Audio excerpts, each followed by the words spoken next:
All right, look, PrizePicks is America's #1 sports picks app, and it's the easiest way to win cash while you're watching games. Here's how it works. You pick more or less on 2 or more players, and you lock it in.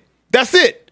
No spreadsheets, no nonsense. If player picks aren't your thing, you can also pick teams now. Winner, spread, total, all in the same app. Team picks are live in 30 states, including California, Texas, my home state, and Florida. Most importantly, new users use code Speakeasy. $5 gets you $50 in lineups for free.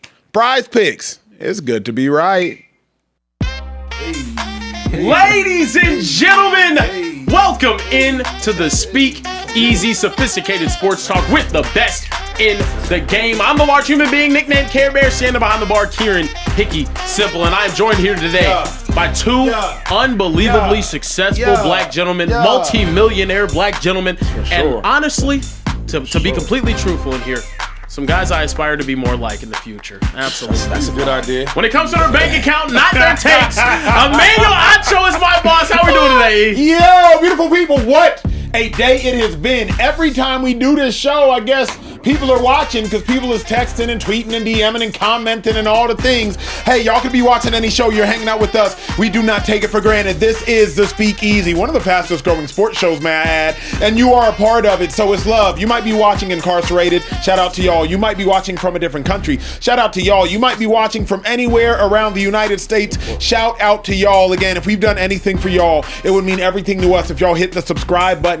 After that, hit the like button. It pushes us further into the algorithm, and it makes more people upset the more viewers we make. So help piss people off by watching the show. We love y'all. Gonna be a great show. Carebear, turn me up. Also joining us here in the Speakeasy, some people call him Shifty Shady.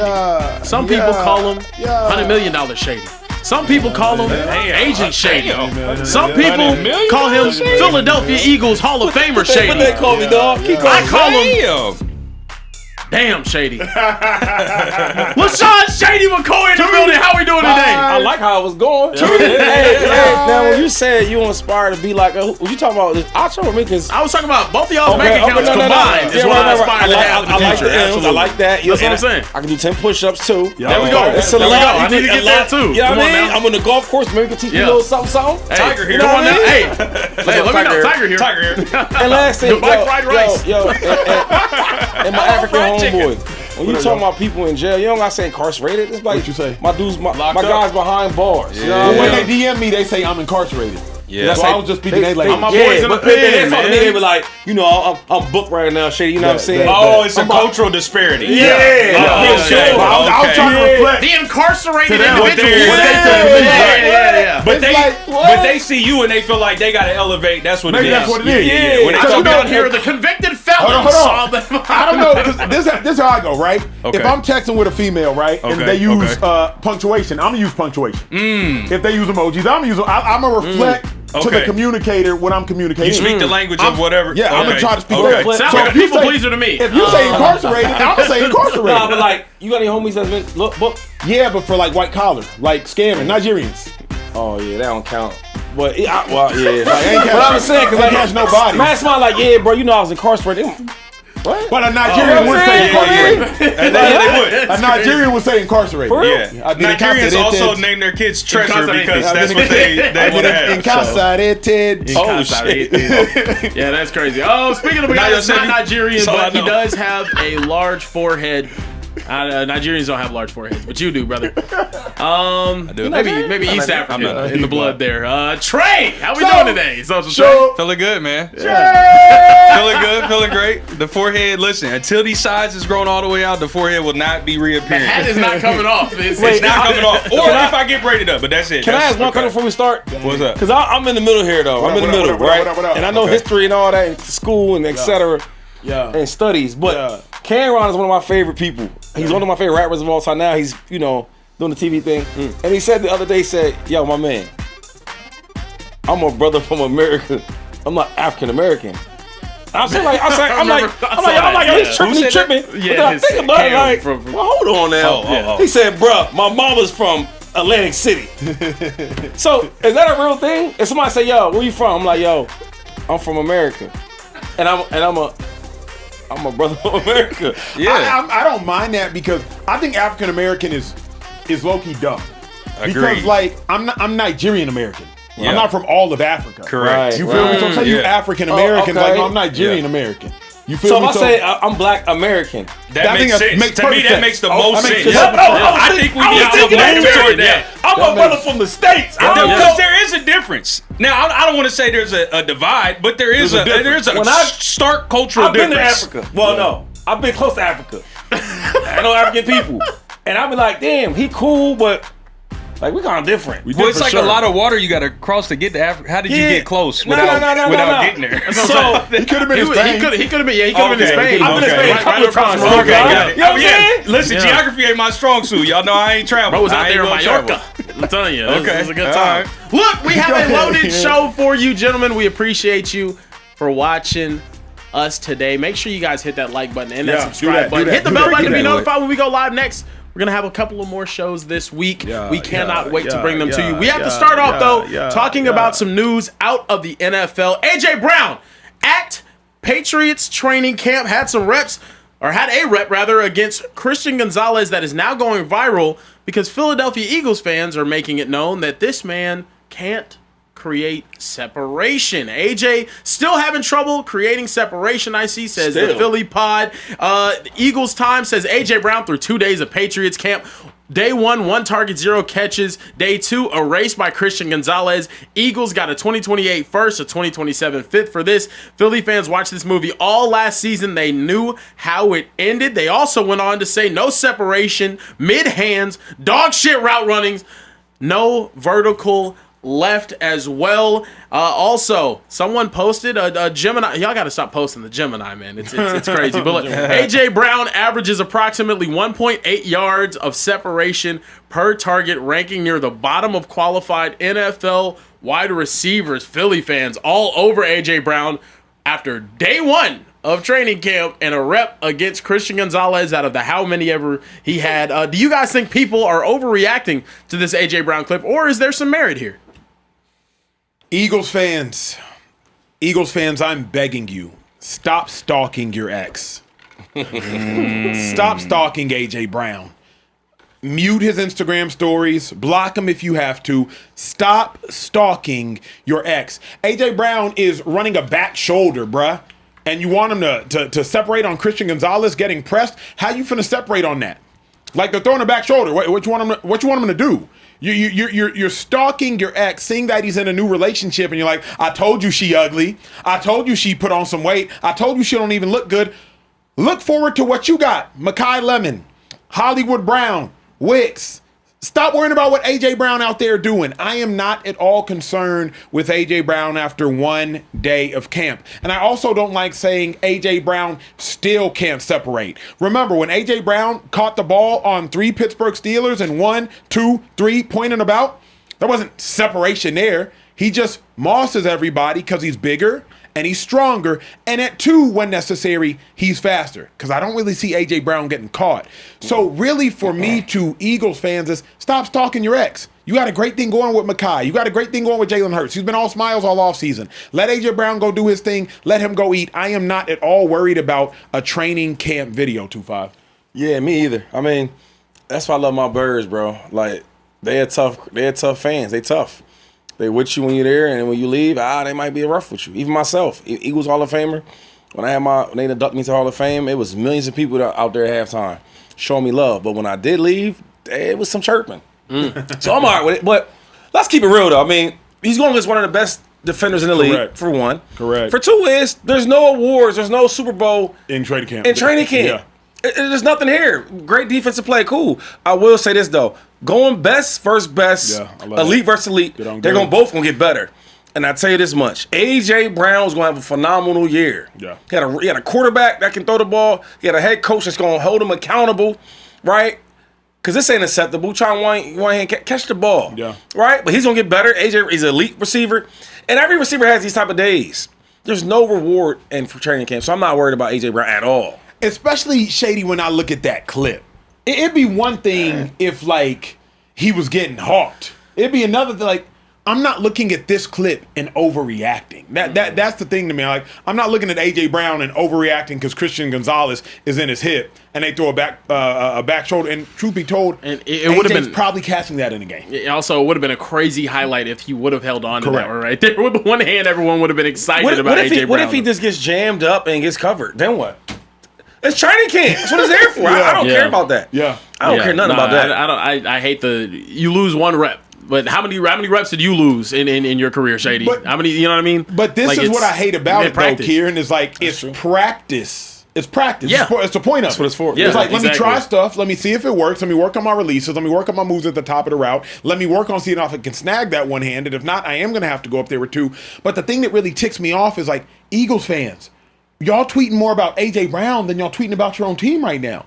Focus on, I think, camp starts tomorrow. Yeah. Why are y'all so obsessed with what AJ got going on? I'll be there at camp. Like, that's what. And I will say this though, like everybody in camp is different. I was a fast starter in camp. Yep. I will start fast in camp and then I will burn out late. You know what I'm saying? There's some dudes that didn't start out well at first and then they end up doing well late. Yeah. But I ain't worried about AJ Brown. Yeah, no, I mean, also AJ Brown had media availability after one of these practices. He had some interesting things to say. I'll let you guys take a listen. AJ, I saw you have fun with the crowd, one-handed catch, what have you. How comfortable are you here? What's it been like so far with this process? I'm still getting comfortable each and every day. I'm grateful. The offense is. I'm pretty in a good spot. You know, I want to say I'm like 90%. You know, and it's just really just about going to execute and get on the same page with Drake each and every day. But I'm really comfortable. Getting more comfortable day by day. Said he has about 90 to 95% of the offense down at this point. New offense for him, under McDaniel. Yep.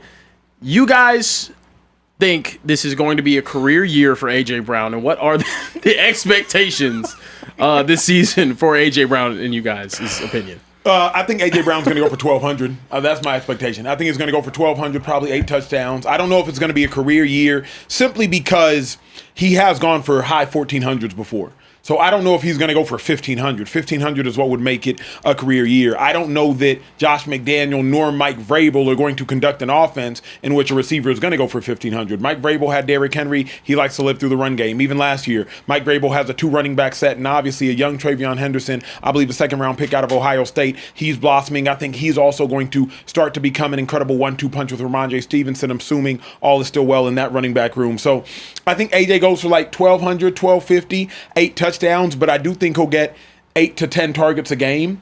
I think he'll get about 7 to 9 catches a game, 6 to 9 catches a game, and I think he has a impactful season. Not just about statistical production. I think he has an incredible, impactful season. Yeah, I don't know about the stats, right? I know because he don't have to have his career high year for him to be good. I do know that last year they missed a number 1 receiver, and they had one in the room. And I do know this. He might not have his career high over there stats wise, but bro, their offense is gonna be better. Correct. Oh, Drake May had a good year last year. He's gonna have a better year this year. Now I got a bona fide number 1, and we talk about separation and all that stuff. There's a lot of passes that he caught in Philadelphia. There wasn't no separation. There might have been 1 or 2 guys, defenders around him. He still caught the ball. I think AJ Brown's gonna cause issues for the defense and the game plan. Like how do you game plan this team? So I expect him to have a big impact. I don't know about the stats and all that. Yeah. But he definitely gonna go for 1,000 plus, and he gonna be a big reason why they Shady, win. what matters more? You got traded from the Philadelphia Eagles to the Buffalo Bills. Obviously, I was there. I remember it. When you got to Buffalo, were you more like, man, I need to make sure we win more than the Eagles win because I need to show Chip Kelly? Or were you like, bruh, I need to make sure I'm an all-pro? But like, are you more worried about yourself statistically in this moment? You're a human, so no shame on AJ, no shame on you. It's a human emotion. Yeah. You more worried about making sure Shady gets busy or the Bills getting busy? You know, that's a great question, man. I think the more natural answer is I thought about myself, to be honest, right? When a team trades you, you're not thinking about, man, my team has to have a better year. No, you think about, I'm better than they thought, and you got rid of me, I'm going to show y'all. And I was looking at with the running backs because they got they got 3 running backs to do my job when I left Philadelphia. I was looking at all 3 of them, you know what I'm saying, what they were doing. And I didn't want Eagles to win. I didn't start wanting the Eagles to win until like my second, third year in Buffalo because I still got friends over there. You know what I mean? I'm still my boys.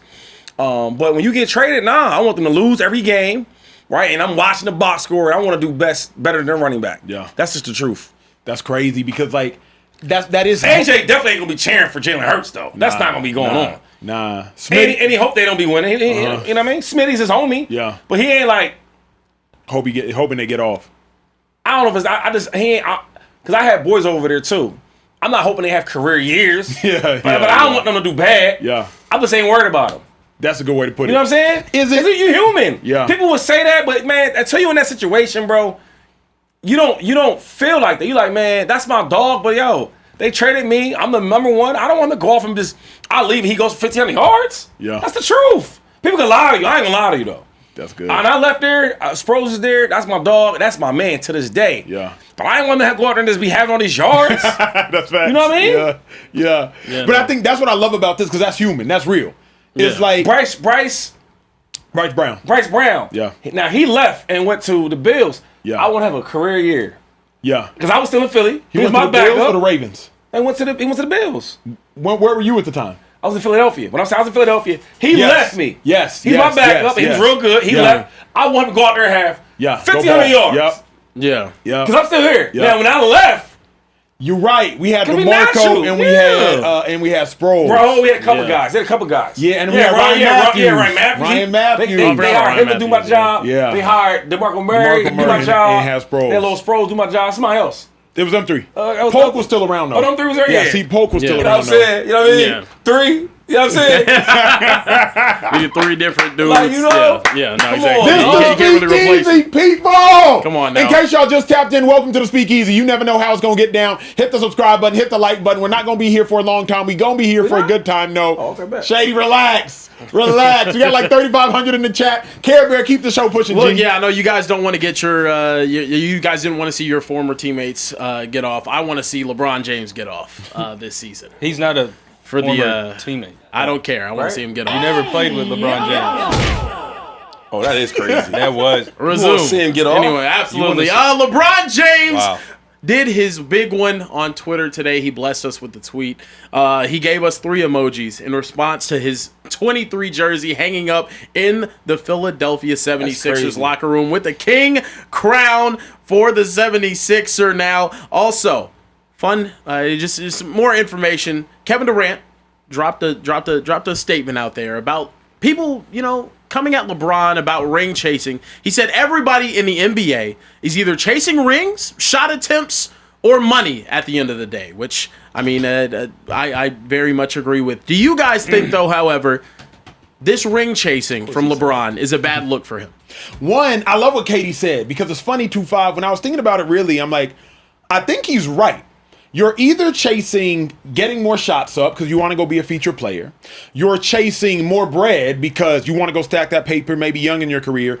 Or if you're not chasing shots because you've already gotten the shots. And if you're not chasing bread, like LeBron already has bread, then you're probably chasing rings. Like everybody is playing for something. And at this stage in his career, LeBron James, I believe, is probably, to no fault of his own, you should be chasing a ring. If you're not chasing a ring, what the hell are you playing the game for? If LeBron don't catch it, it looks bad. If you chase the ring and you do not catch it, in my mind, it looks terrible because you look like that individual that's incredibly thirsty, shooting at every girl that walks into the bar, and you still don't get a number. You offering to buy shots for every single one that walks next to you, and you still don't get a number. Now you just look desperate. Now you just look thirsty, and now you just look broke. And now you going home lonely. Talk about it. So to me, like, if you get the number, if Bron gets the ring, hell no, mission accomplished. It's Gucci. You good. But like if you sit there and you shoot at every single thing that walks in with some legs and you still don't get a number, it's terrible. LeBron, I think, Kieran, if he gets the ring, it don't matter if he chased it or not. If he gets it. If he doesn't get it, now it's like, wait, you played with the best roster you've ever played with, and you didn't win? Jaylen Brown, a league MVP. Joel Embiid, a league MVP. Jaylen Brown, a finals MVP. Tyrese Maxey, probably going to be a first or second team All-NBA player over the course of his career. Tyrese Maxey, and you still didn't get a ring? And a young VJ. Can I? This is my thing. A nice bench. This is my thing. Great, yeah. The wise words of Herm Edwards. You play to win the game. You play to win the game. You play for championships. You play to go out there and be the best in the world. You want to put yourself in situations where you can do that. I don't. This is how just incredibly bad basketball discourse has gotten. Whenever ring chasing is something that players are being shunned for, I want to go win championships. I want to put myself in the best position possible to go win championships. Money doesn't even mean anything to him because he's making $8 million doing this. Knowing good and damn well he could be making 20 for some other bum ass franchise 20. That has no shot. Yes. More than that. He can make 20 somewhere. 25. Yeah, he can make 20 than 25. He said more. More than 25. Okay, that's what I'm saying. More than 20. Sorry, he can make more than, he would make what, 50 last year? Yeah. He can make far more than that, but he's trying to win a championship. And I'm not here to blame the 42-year-old, and this is also like what Trey said yesterday. If they fall short, the blame shouldn't be on LeBron, but it will be on LeBron. It will be. It will be. I don't agree with. It will be. I was with you the whole time until that part. Why? That's why you have resumes. That's why you have names, bro. LeBron James' name is LeBron James.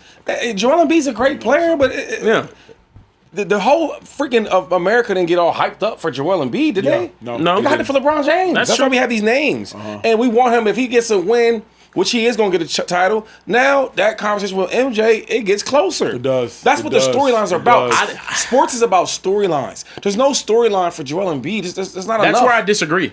I disagree because of conversations like this already. If he wins another ring, say he goes in the next 2 years and wins 2 rings and equals Jordan 6, I still don't think they're going to give him credit. I don't know, bro. They got an argument now. Well, you had to leave at 42 years old. Did you get 6 Finals MVPs? If you didn't get the Finals MVPs, and we're not, they've been finding ways to discredit Bron for 20 years. Bro. It's not going to change now. It's almost like if you can't break in through the front door, so you got to go through the side of the house. LeBron can access the side of the house in this conversation with Michael Jordan. The front door, he don't got 6 chips. He ain't gonna have no game 7s. He ain't gonna have 6 Finals MVPs, whatever. But if you win a championship on 13% of NBA basketball teams, if you win on 4 out of 30, that's 13.3%. If you win a championship, Philly's first championship in 40 some odd years, Cleveland's first championship ever, back-to-back championships in Miami, I don't know if that's ever been done.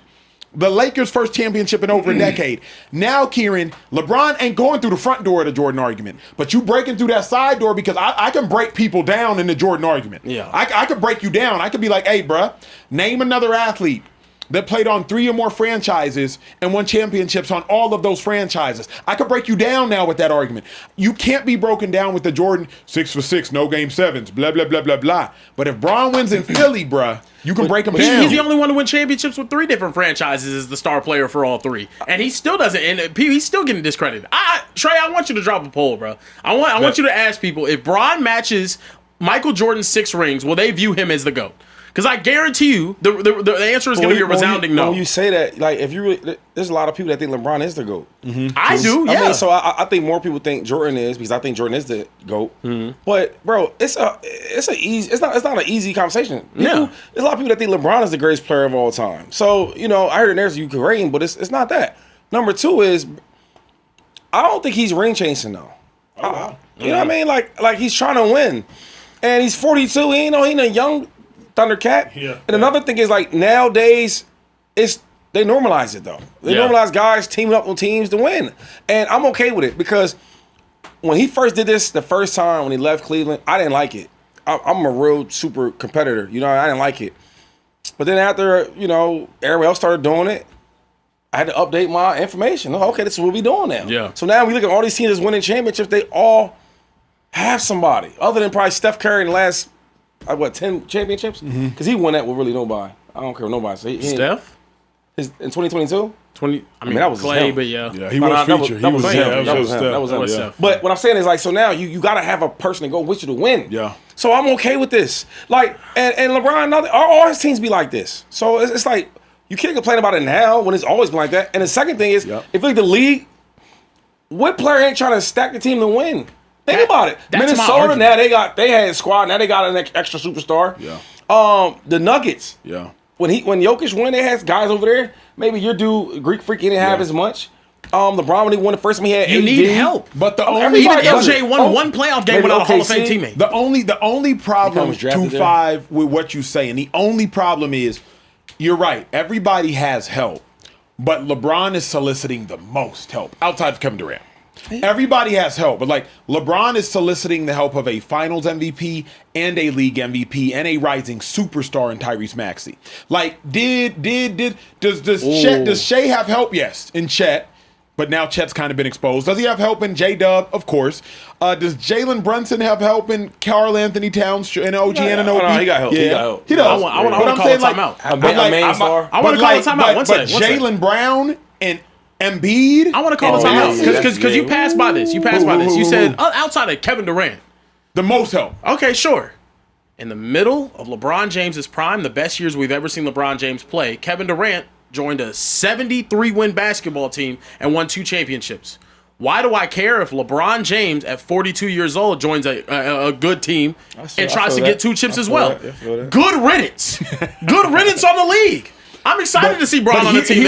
Here's why. Because, Kieran, the biggest thing outside of KD being a walking bucket, maybe one of the most efficient scorers in the history of basketball, we make a mockery of him for that move. Like, the legacy of Kevin Durant is one of the greatest scorers in the history of basketball, and he joined a 73-win team that he was up 3 once against and couldn't beat. So it's not as though we haven't ridiculed Kevin Durant endlessly for that. If Kevin Durant tweets to this day, everything you're going to see under is join the team, you got to go cry for Draymond, blah, blah, blah. So we made a mockery of him for that. In the same breath, Kieran, we will have to talk about LeBron. If you needed a Finals MVP, a League MVP, and a second-team All-NBA player, and I haven't gotten to Edgecombe yet. I don't even know if Edgecombe was lottery pick or not. But a second-team All-NBA was the first round. Yeah, it was like the second or third pick of the draft. Wait, what? Yeah. Okay. Yeah. So then it's like you needed all that. This is my thing though. Cook. Because Cook. other players don't get this type of hate and how dare you have teammates and vitriol. Because lest we forget, the 2004 Los Angeles Lakers brought over Karl Malone and Gary Payton. You got a DPOY. You got 2 league MVPs. Shaq was an MVP. Yep. Kobe was on his way to MVP. Like, none of that tarnishes their legacy. And they didn't get the job done. Yeah. But if LeBron does get the job done, we tarnishing his legacy for it? That's why bro. I say he's damned if he does. We He's just damned if he can't. doesn't. There's no winning for my dog, bro. There's no, and that's the same thing that I've been saying about LeBron for the past 10 years. There's nothing he can do to convince people. Yeah, as soon as you lose that one, that's the criteria that so many people put out there. Well, he lost that final. Is that fair? And the reason I say is that fair? It's never been fair. No, I'm saying the fair part is I think if LeBron won a championship, which I do believe would be impossible to do at this stage in his career, if LeBron won a championship like Jokic, like Giannis, or like Steph in 2022, I don't think people would scoff at that one. Jokic is second best player, although he's an incredible player in my mind. I don't know if he's ever made an all-star team. He made one this year maybe, but he is all-star talent. Giannis' second best player was Chris Middleton. I believe he's made one all-star team. That was the year Giannis was an MVP. Steph Curry, that year, obviously, there was an aging Klay Thompson, aging Draymond Green, and Jordan Poole. There was no... Yeah, like this. Yeah. So I do believe if LeBron would have won a chip with Austin Reeves, Rui Hachimura, Vando, Dorian Finney-Smith, I do think we would have been hey, bruh. If he would have won it with Luka, that's different. At but if 40 years old, we comparing Giannis, Jokic, Trey, I have something for that. That's crazy. I have something for that. Can you name me one player who you would say is in the top 10, top 15 of all time to win multiple championships without a Hall of Fame teammate? No, because Hakeem had Clyde. A top 15 player? On any of the champions, and he has multiple championships. But and those championships don't have. But can I do this? Yeah. Can I undress that argument by saying ahead. this? Winning multiple championships probably propels a non-Hall of Fame talent to the Hall of Fame. Is that a fair? Like, you see what I'm saying? Maybe, like, but if you think about the guys who have multiple championships, think about Magic. Those guys are Hall of Famers. Mm-hmm. Think about Jordan. Berg has some guys. Pippen's a Hall of Famer. Think about Bird. Those guys are Hall of Famers. Think about Shaq. Hall of Famers. Kobe. Those guys are Hall of Famers. The only conversation I would have is, and y'all gonna hate me for this, but I'm trying to really remember. I'm a hater. The Pistons though. I don't think Joe Dumars ain't no Hall of Famer. Got him 2-5. Chang. No, who, dude? Who? No, I'm pretty sure Joe is in the Hall of Fame. I don't know why. I think, but that's good. He wasn't the point. He wasn't elite like that. But there was somebody else. Good. They're in the hall. They're in the hall. That's a good example of one that's like that maybe was elevated. Sure. I think Joe is in the hall. Let me see. They should be in the hall. But I think that's the Shady's making the point. He's in the Hall of Fame. What?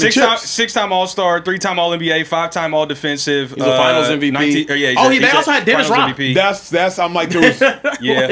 Rodman was on the team. But you're right though, Kieran. You see what I'm saying? Like you need that type of help to go win multiple championships and be like one of the all-time greats. And yes, people do get elevated, but I'm not hating on him for needing the help necessary. No, I'm not against that. I just don't like the part that, we create the narrative that like LeBron don't like have enough help, and I be thinking like, how not? I haven't seen him with a team like competing for a finals.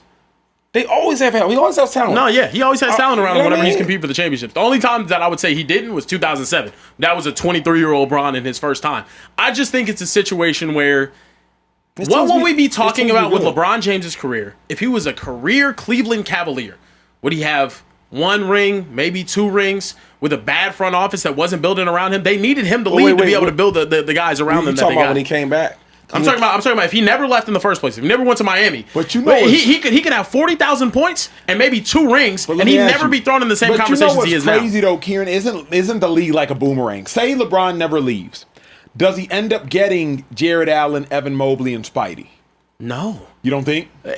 Let's talk about what they had, what they got. Whenever I don't think the league is what it is today. If he doesn't leave, if LeBron James does not leave Cleveland the first time around, I don't think you see all this teaming up with players.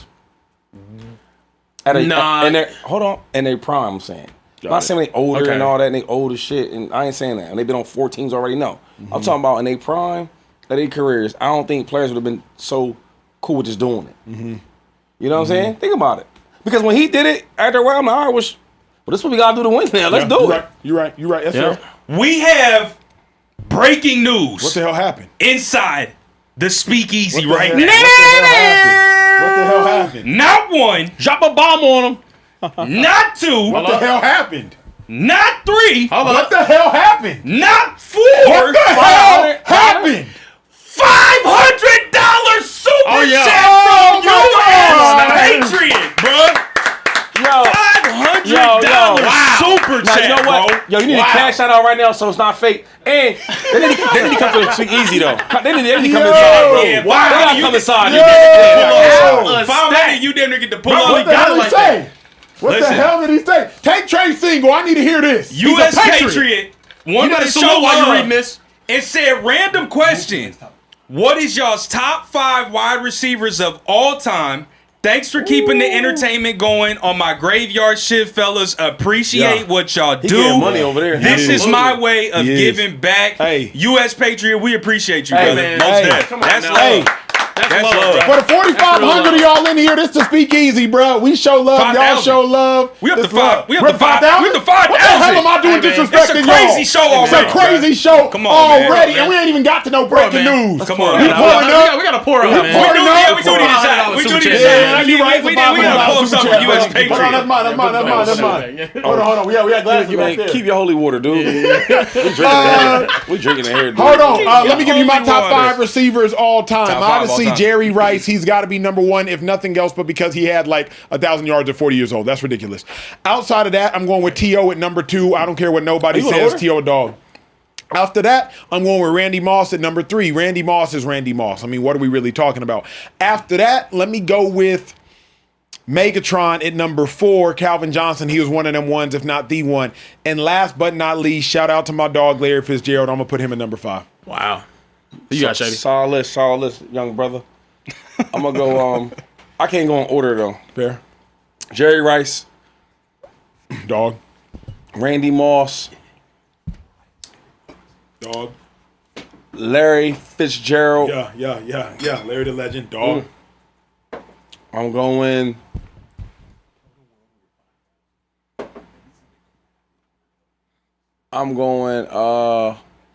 That's 3?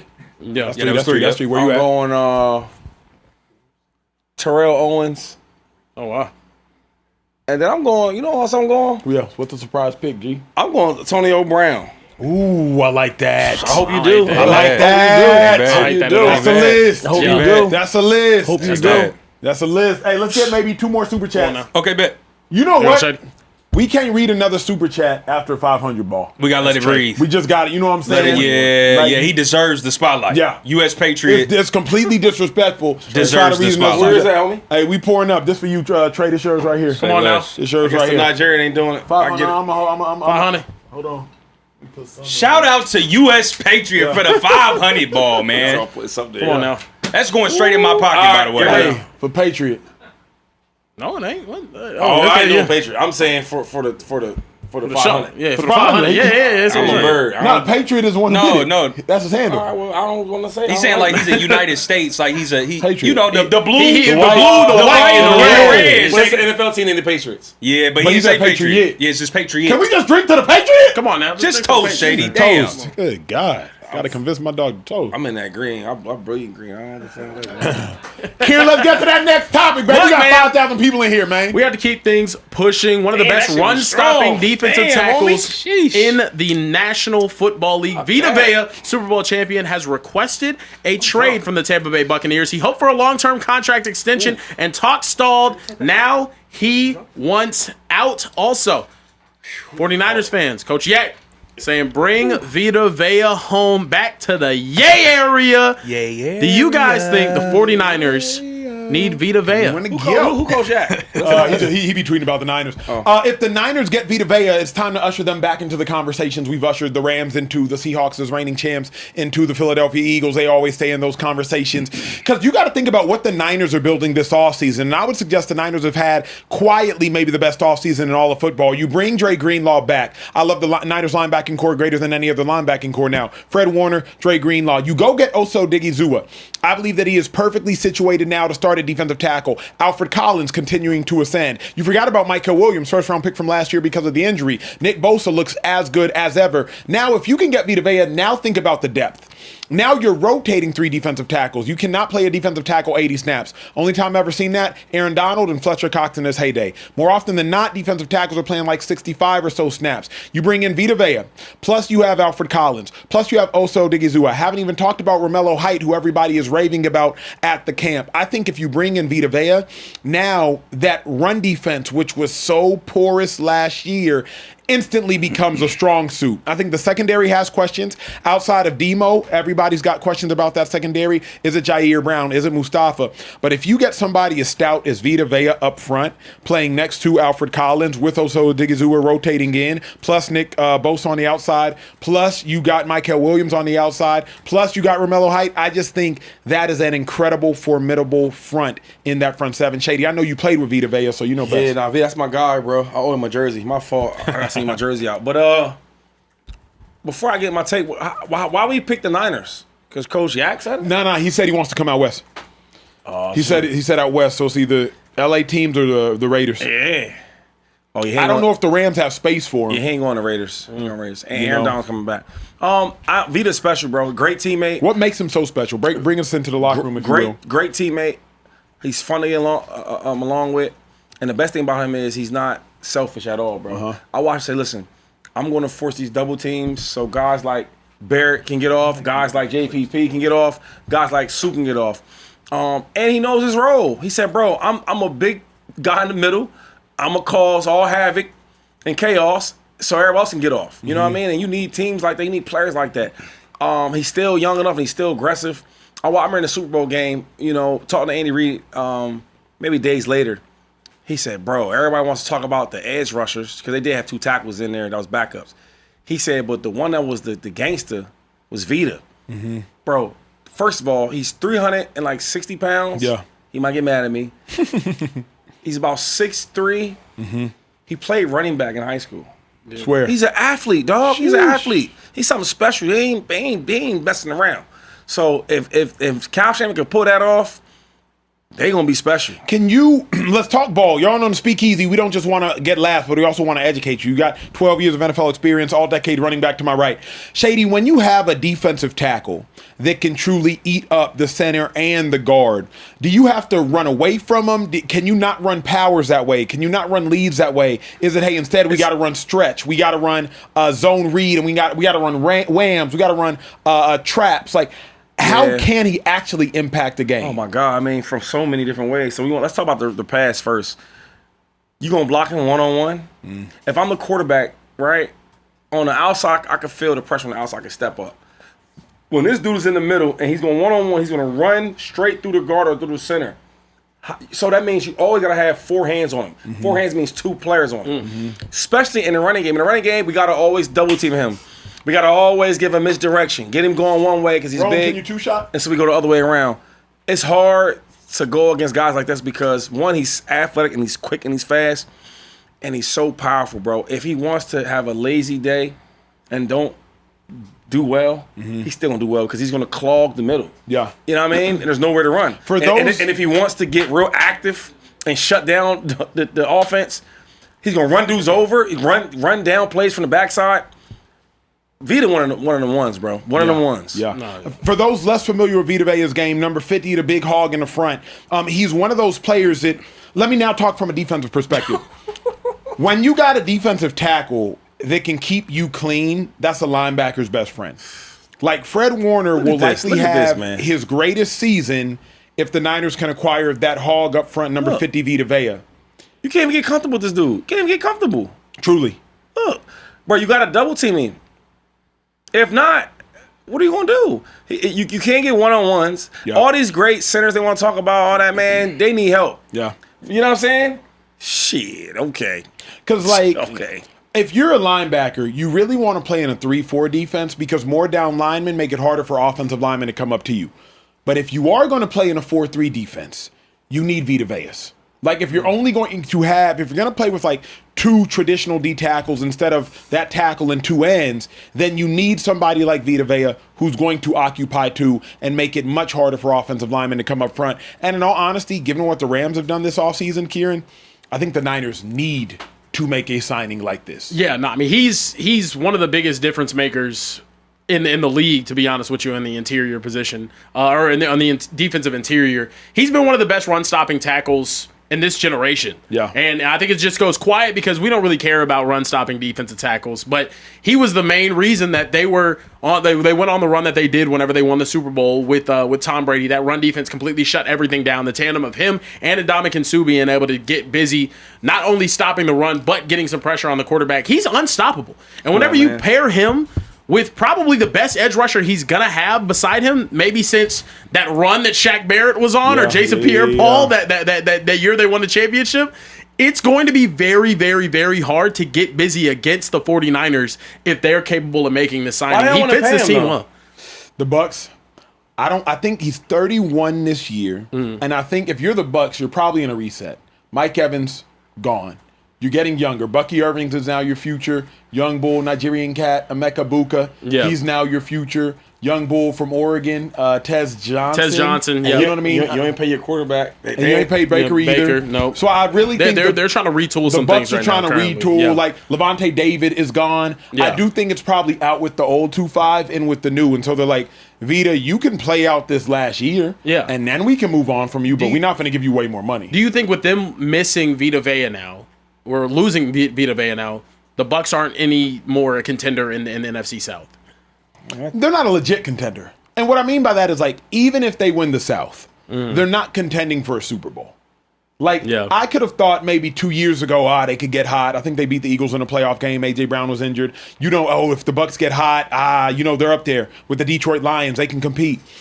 No Levante David, if you don't have Vita Vea, if you don't have Mike Evans, I don't think they're contending for a Super Bowl. So even if you win the division, you've just won a worse draft pick and less vacation time. Yeah. Like, it's not like you actually have. You don't actually have a chance. I don't think nobody in that division is like trying to play for something. Like, who, the Falcons? Yeah, they're all the Bucs. Could you guys see the Raiders making a move for him? I think that makes a lot of sense. He ain't trying to go there, man. Don't waste his talent, man. If you're Vita Vea, you want to try to go somewhere where you can compete. Unless Brady gonna play. You probably got 3 to 4 more years left. You want to go somewhere you compete. I'm curious though. I think they paid Oso Digizua, wasn't it 4 years, $80 million that they absorbed in his contract? Pay him $80 million? No, I don't know. I think the Cowboys gave Osa 4 years, right like 82. You all pro out this joint to get this shit. Let me see. So 4 years, $80 million. Yeah, he signed with us. They absorbed if you're that, the Niners, Shady, can you be paying a defensive tackle $80 million, and can you pay Vita Vea whatever he's gonna want? Plus, you got Alfred Collins. I think you drafted him in the 2nd round last year. Like. This for the Cowboys? No, if you're the Niners, because the Niners they got Oso Digizua. Remember, Cowboys traded Oso Digizua to the Niners to be their starting tackle. That's a good point, man. Well, I mean, if this conversation about it, I learned this thing in the league. There's always an opportunity to make something happen, and if there's an opportunity, they're gonna do it. The money part, that's just for people outside that don't know what they're talking about. They find ways to get you that paper. You know what I'm saying? If they get him, they're gonna be tough to beat because how you beat them? Yeah. You know what I'm saying? How you gonna beat them if they get him in the middle? No, that's true. And Fred coming back. Come on, man. Greenlaw's over there. He back. You know what they do together. Yeah, it's gonna be a problem. If Aaron Donald doesn't come back and Vita Vea goes to the Niners, better defensive line. I'll give it to y'all. No, Niners? Yeah, I'm going with the Niners. Wait. Yeah, I'm going with the Niners. If Donald doesn't come back and he goes and Vita does go to the Niners, who do y'all think has a better defensive line? Yeah. Niners are not. They're deep too, though. They just Alfred Collins is a 2nd round defensive tackle that showed signs. Ended up having a game-winning fumble. But you still got. Never mind. No, they not. They not. You got Fizz? Because they already got players over there. They do. And then you just added Miles Garrett. But lost verse. It's not like you got verse. It's a 1-for-1. Miles Garrett. Y'all couple dudes over there. Yeah, you got Braden Fisk. It's nice. You got the other dude who used to work at Walmart. Cody Turner? Right? No. What's it called? Byron Young. And Turner. I'm going with the Rams. But Bosa. I don't know. Osa Digizua, Michael Williams. They have some guys over there, man. But we got to see him do it. That's the only thing. We got to see Michael Williams, first round pick last year, do it. We got to see Osa Digizua do it. They do have guys. We will see. We need to see what they're saying in the super chats, though, Trey. What's up, G? What's wrong, bro? You look beat down. Who poured that shot, bro? Shady, we got to stop. We got to cut him off from pouring the shots, bro. What happened? Shady. I am fighting for my life. I didn't pour your shot. That heavy ass shot. You crying like Ryan, dude. I didn't pour your shot. Yo, he poured the shot, man. What? Karen, you poured the shot? I poured the shot. Let me tell you what happened. That makes sense, though. His hands are fat. I poured the shot. He's got ham hocks. Of course the shot was heavy. I poured the shot. Anyway, keeping it moving with these super chats. Love you, Carebear. I am Cold Dog said, without getting too deep, Acho's point about being Nigerian American is spot on. The term African American is a reminder of lost history. Africa is a continent, not a country. We don't call Italians or Irish Euro-Americans because the origin is known. That is a deep super chat, brother, but you're not wrong. Mizzy, PT, I don't know, Mizzy. I'm going to go with Mizzy. Finally able to put a super chat up now that I'm back on my feet. Just want to say, Shady, you've been my favorite player since I seen you at college. Big ups to everything you got going on at Carebear. You my dog for keeping it 100. Nah, come on now. Mizzy, we glad to see you back on your feet. We glad to see Shady and Carebear as your favorites. I love all that. Appreciate you. I've never heard somebody say he keeps it 100. That's so crazy. That's because usually he keeps it 300. I've heard say, yo, he usually keeps it 300. But now he down 100, so that's what he meant. He keeping it 100 less. Like I've heard he got 100 off. Trey, what do you keep it? 5'4"? 120? Is that what you keep it? I heard a lot of things about Cam. But you never heard anybody say he kept it 100. I always keep it 100. No. How? They say you keep it. You life for the Speakeasy. I heard that. I heard you're funny. I heard all this other shit. I've never heard you keep it 100. That's like that's like I've never heard that ever. Like not even one time. How? Because you don't. You be saying all the time. That's wild, bro. Only one of us is most relatable, least debatable. I am Cold Dog. Also said. Oh my gosh. Also said if you truncate LeBron James' career down to the same amount of years that Jordan played, whose stats were better overall? Summarizing the stats showed all around play equals LeBron, scoring and dominance equals Jordan. Adrian Navarro said, "Scoring dominance is Jordan." It's Jordan. That makes sense. Yeah. I don't hate better that. scorer, more dominant player all around. Yeah. Well, now all around goes to LeBron. I don't know. He said all around players. It's definitely LeBron though. Yeah, LeBron. I don't know. Jordan LeBron's far more versatile. Has a far more versatile skill set. Like Better facilitator. Offensive-wise, you would say Jordan, right? I would say Not scoring. altogether. Not Scoring, scoring. yeah. Scoring. So offensive scoring, you take Jordan. Scoring Jordan. But defense, who would you take? Even then.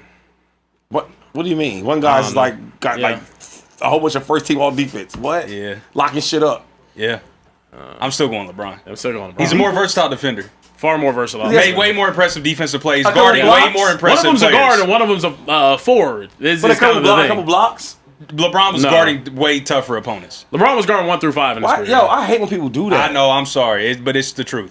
We got to keep it moving. That's Adrian easy to Navarro know, said, yo, what's proposition. up, Speakeasy? Quick question. Who would you rather have, Patrick Willis or Dre Greenlaw or Fred Warner What? and Navarro Bowman? What type of crazy ass question is that? Patrick Willis and Dre Greenlaw Greenlaw or Fred Warner. Yeah, my Oh. bad. How Patrick you make Willis this and list? Dre Greenlaw or Fred Warner and Navarro. Fred that and Navarro. tequila hitting. Yeah. Fred Navarro was crazy.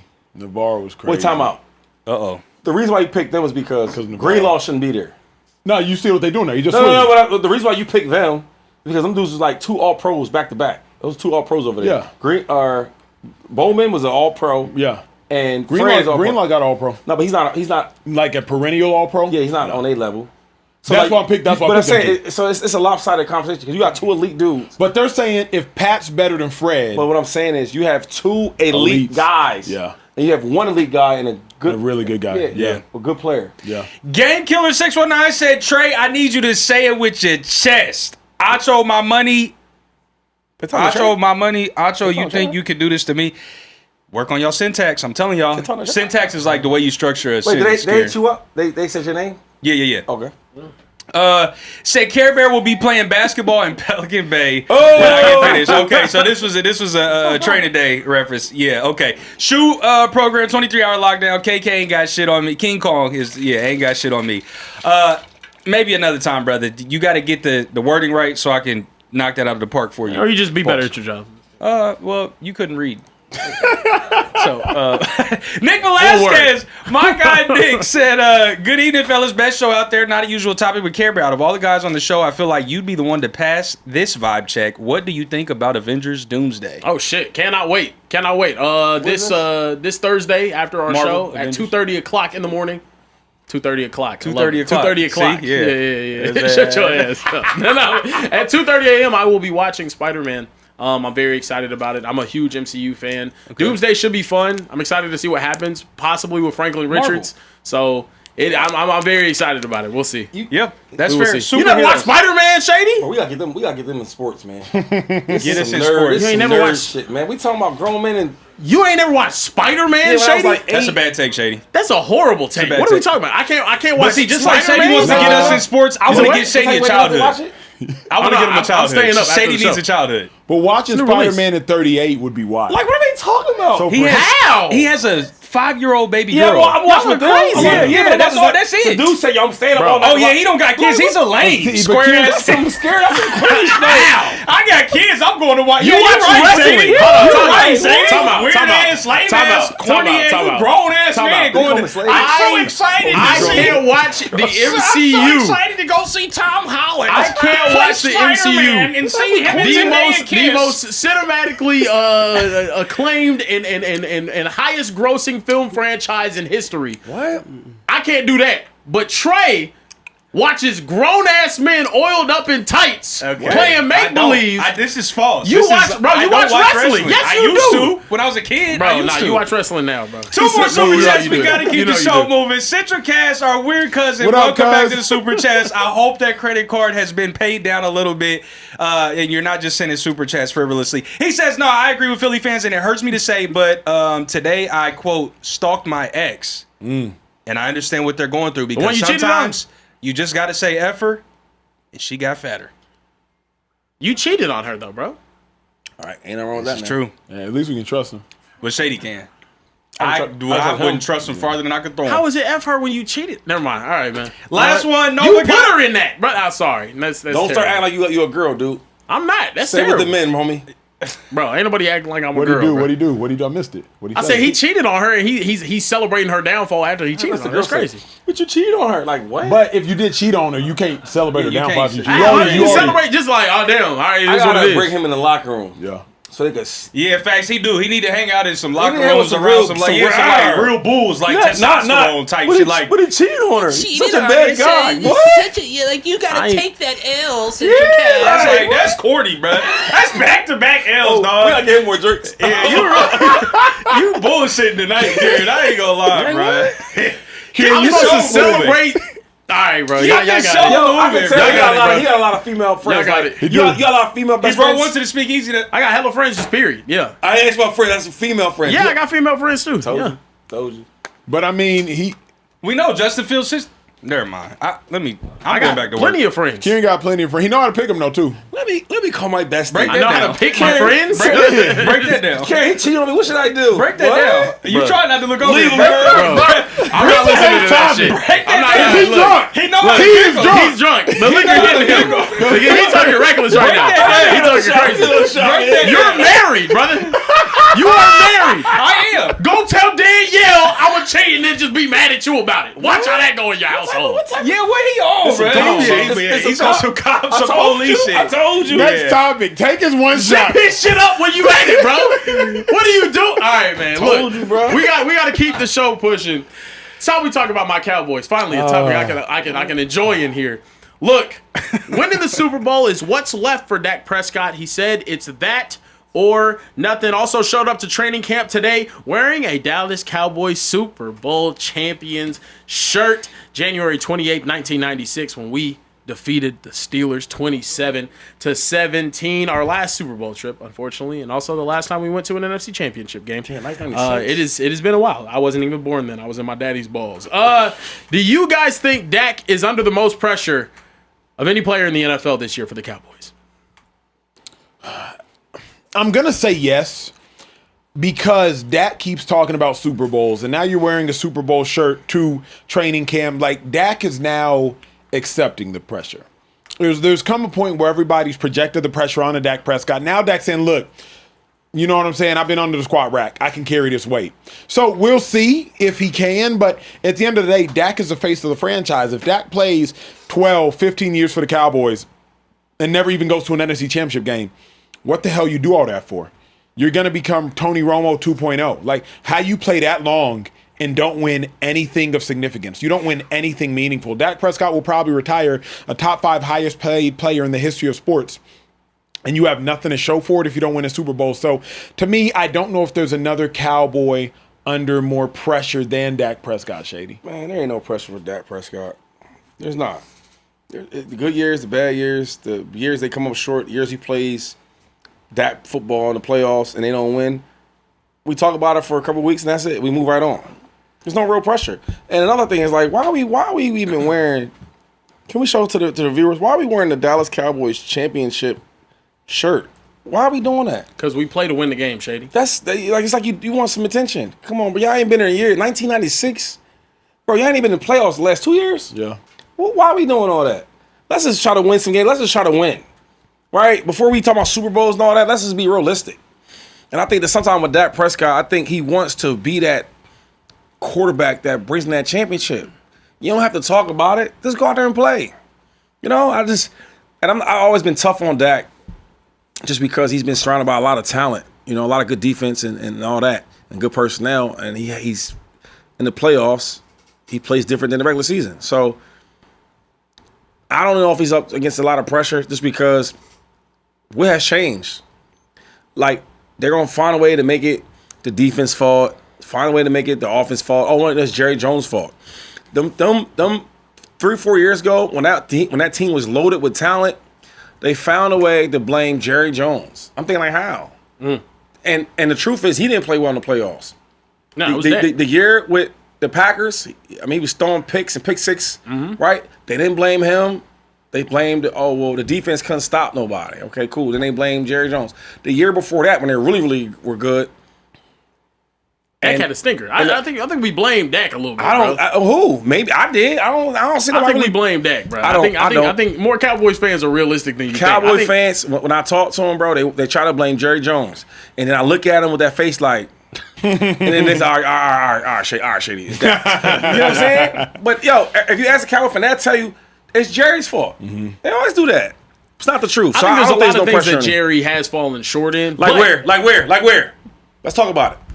I think letting go of an entire season whenever you had that type of offense because you didn't want to pay Micah Parsons was So what tough. about the? I think the way he's drafted on the defensive side of the ball over the last 10 to 15 years That's has not been true, really though. That's bad. not The defense. It has Where? been bad. I'm sure that's Defensively. not true. Defensively, it's Outside been of Mike bad. and DeMarcus Ware, they've swung and missed. Okay, A lot. Okay, let's talk about it. So, do we count Diggs? Does Trayvon Diggs get any credit? Because the one time we look, he's one of the best corners in the league. Like taking the ball away. He was never one of the best corners in the league. I'm done. So you telling me a dude wasn't. that had the most picks in a season was all pro? That shit don't count. It does count. He's incredible taking the ball away, but he wasn't one of the best corners in the league. You could ask any corner, Shady. Nobody would say Diggs was one of the best corners in the league. When that year he had it, 1 year he had the last two. It was a great year. Hold up, his first 2 years when he jumped off the porch, you was like, wow, this kid's gonna be really, really good. Incredible taking the ball away, but he was never one. You know, he was never one of the best corners in the league. The most impressive thing you could do in football is take the ball away. Yeah, but you can also get beat. He was getting torched. He wasn't getting torched. That's not true. Yeah, He's not getting torched. That all pro year, he was not getting torched. That is not true. That is not true. They were double moving him to death. He gave up like 986 yards, but he also got picks. I'm not going to sit here and say this. So what do you want? You want a guy who can cover well or get you the ball? Because I know we want offense. All right, that's one part. Turnovers. And then the slot corner, the nickel corner. Deron Bland. Deron Bland. Does he count or he don't count?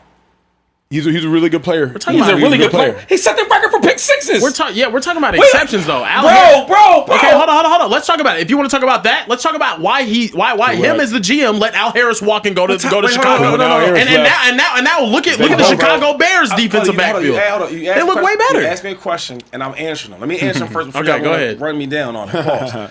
So that year when Trayvon Diggs was going off, nobody was talking nothing negative about him, right? People were absolutely talking. No, they negative definitely about him, were. bro. I'm good. They definitely were though. They were.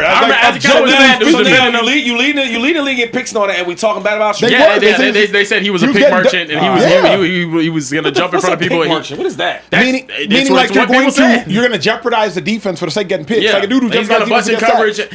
People were talking about him giving up more yards than any other DB in the entire league during that year. So Trayvon Diggs was doing his thing. You had the nickel dude. What's his name Deron again? Bland. Yeah. Deron Bland was doing his thing. Yeah. Then they go out there and they go get the defense player of the year previously, Gilmore, Stephon Gilmore. Nope. I guess that don't matter. No, right? we had enough to win. Oh, no. I just want to give Jerry his flowers real quick. You got pass rushers with Lawrence, and then you had Micah Parsons, who's you already know what that's about. Yeah. What? Jerry had enough. I'm aware. Come Yeah. on. Jerry, I'm not blaming him Every for that. year ain't gonna be perfect, and every team ain't gonna be perfect. Yeah. But they was damn near that. No, I agree. On offense, they had dudes over there too. Jerry has given the Cowboys Oh, contender after contender after contender. And one, I don't have any problem with Dak being confident and saying, "Oh, I do want to go out there and win a Super Bowl." That should be the expectation. If you fall anywhere short of an NFC Championship, it's just going to be par for the course of what we already think of you anyway. I need to see something different. And I need to see some sort of confidence. So I do think the first year against the Niners, it was Dak. Second year against the Niners, it was Dak. Against the Packers, it was Dak. Again, it was always Dak that was holding us back in those games. My problem is, and then this is what I'm saying, just because it was, in my opinion, in those games, Dak's fault, doesn't mean that Jerry Jones is without blame for other things as well. Using first-round draft capital to take Taco Charlton and Mozzie Smith were horrible selections. And when you look at what he's drafted on the defensive side of the ball, outside of Micah Parsons and hopefully outside of Caleb Downs over the past couple of years, it's been bust after bust after bust. Yeah. Mo Claiborne, Leighton Vander Esch, good player, ended up getting hurt. It's just been miss after miss after miss. Yeah, Jalen Smith, there's been so many misses on that defensive side of the ball, and I understand that's just football. I get it. But when you look at who's our counterpart in our... Look at how Howie Roseman is handling his team, and it's different. Unfortunately for Jerry Jones, if we're not in the NFC South, we're not. If we're in the NFC South, we're running that division, but we're not. We win though. So like when Howie says, you know what, Eagles, I'm gonna give y'all these players. I'm gonna give you this roster. You know what we do?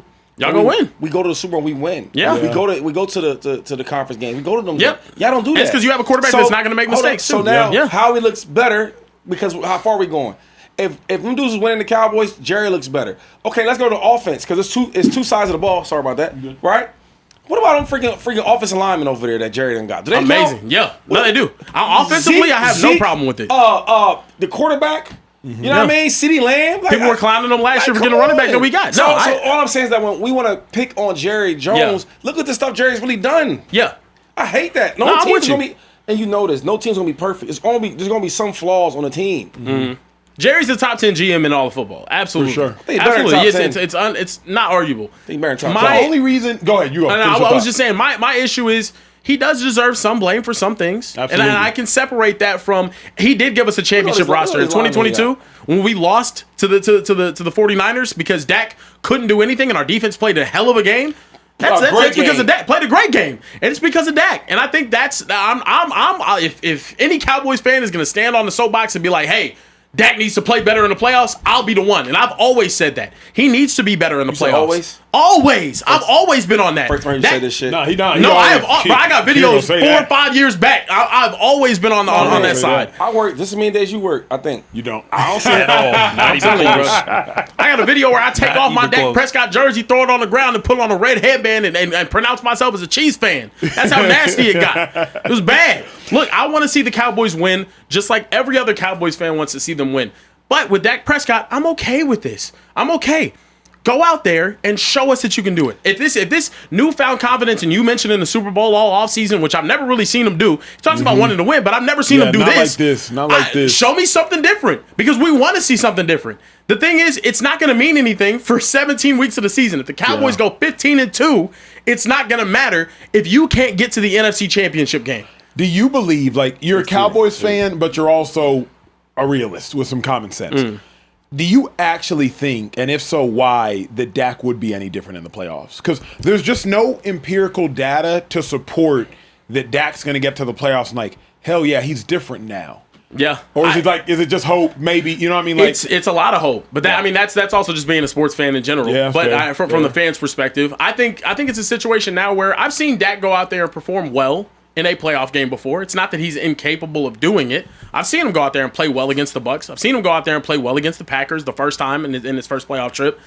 I just need to see more opportunities from him, though. It's been. I think whenever there are expectations for the Cowboys, they're not just oh, they're a playoff team and they're ready to compete. No.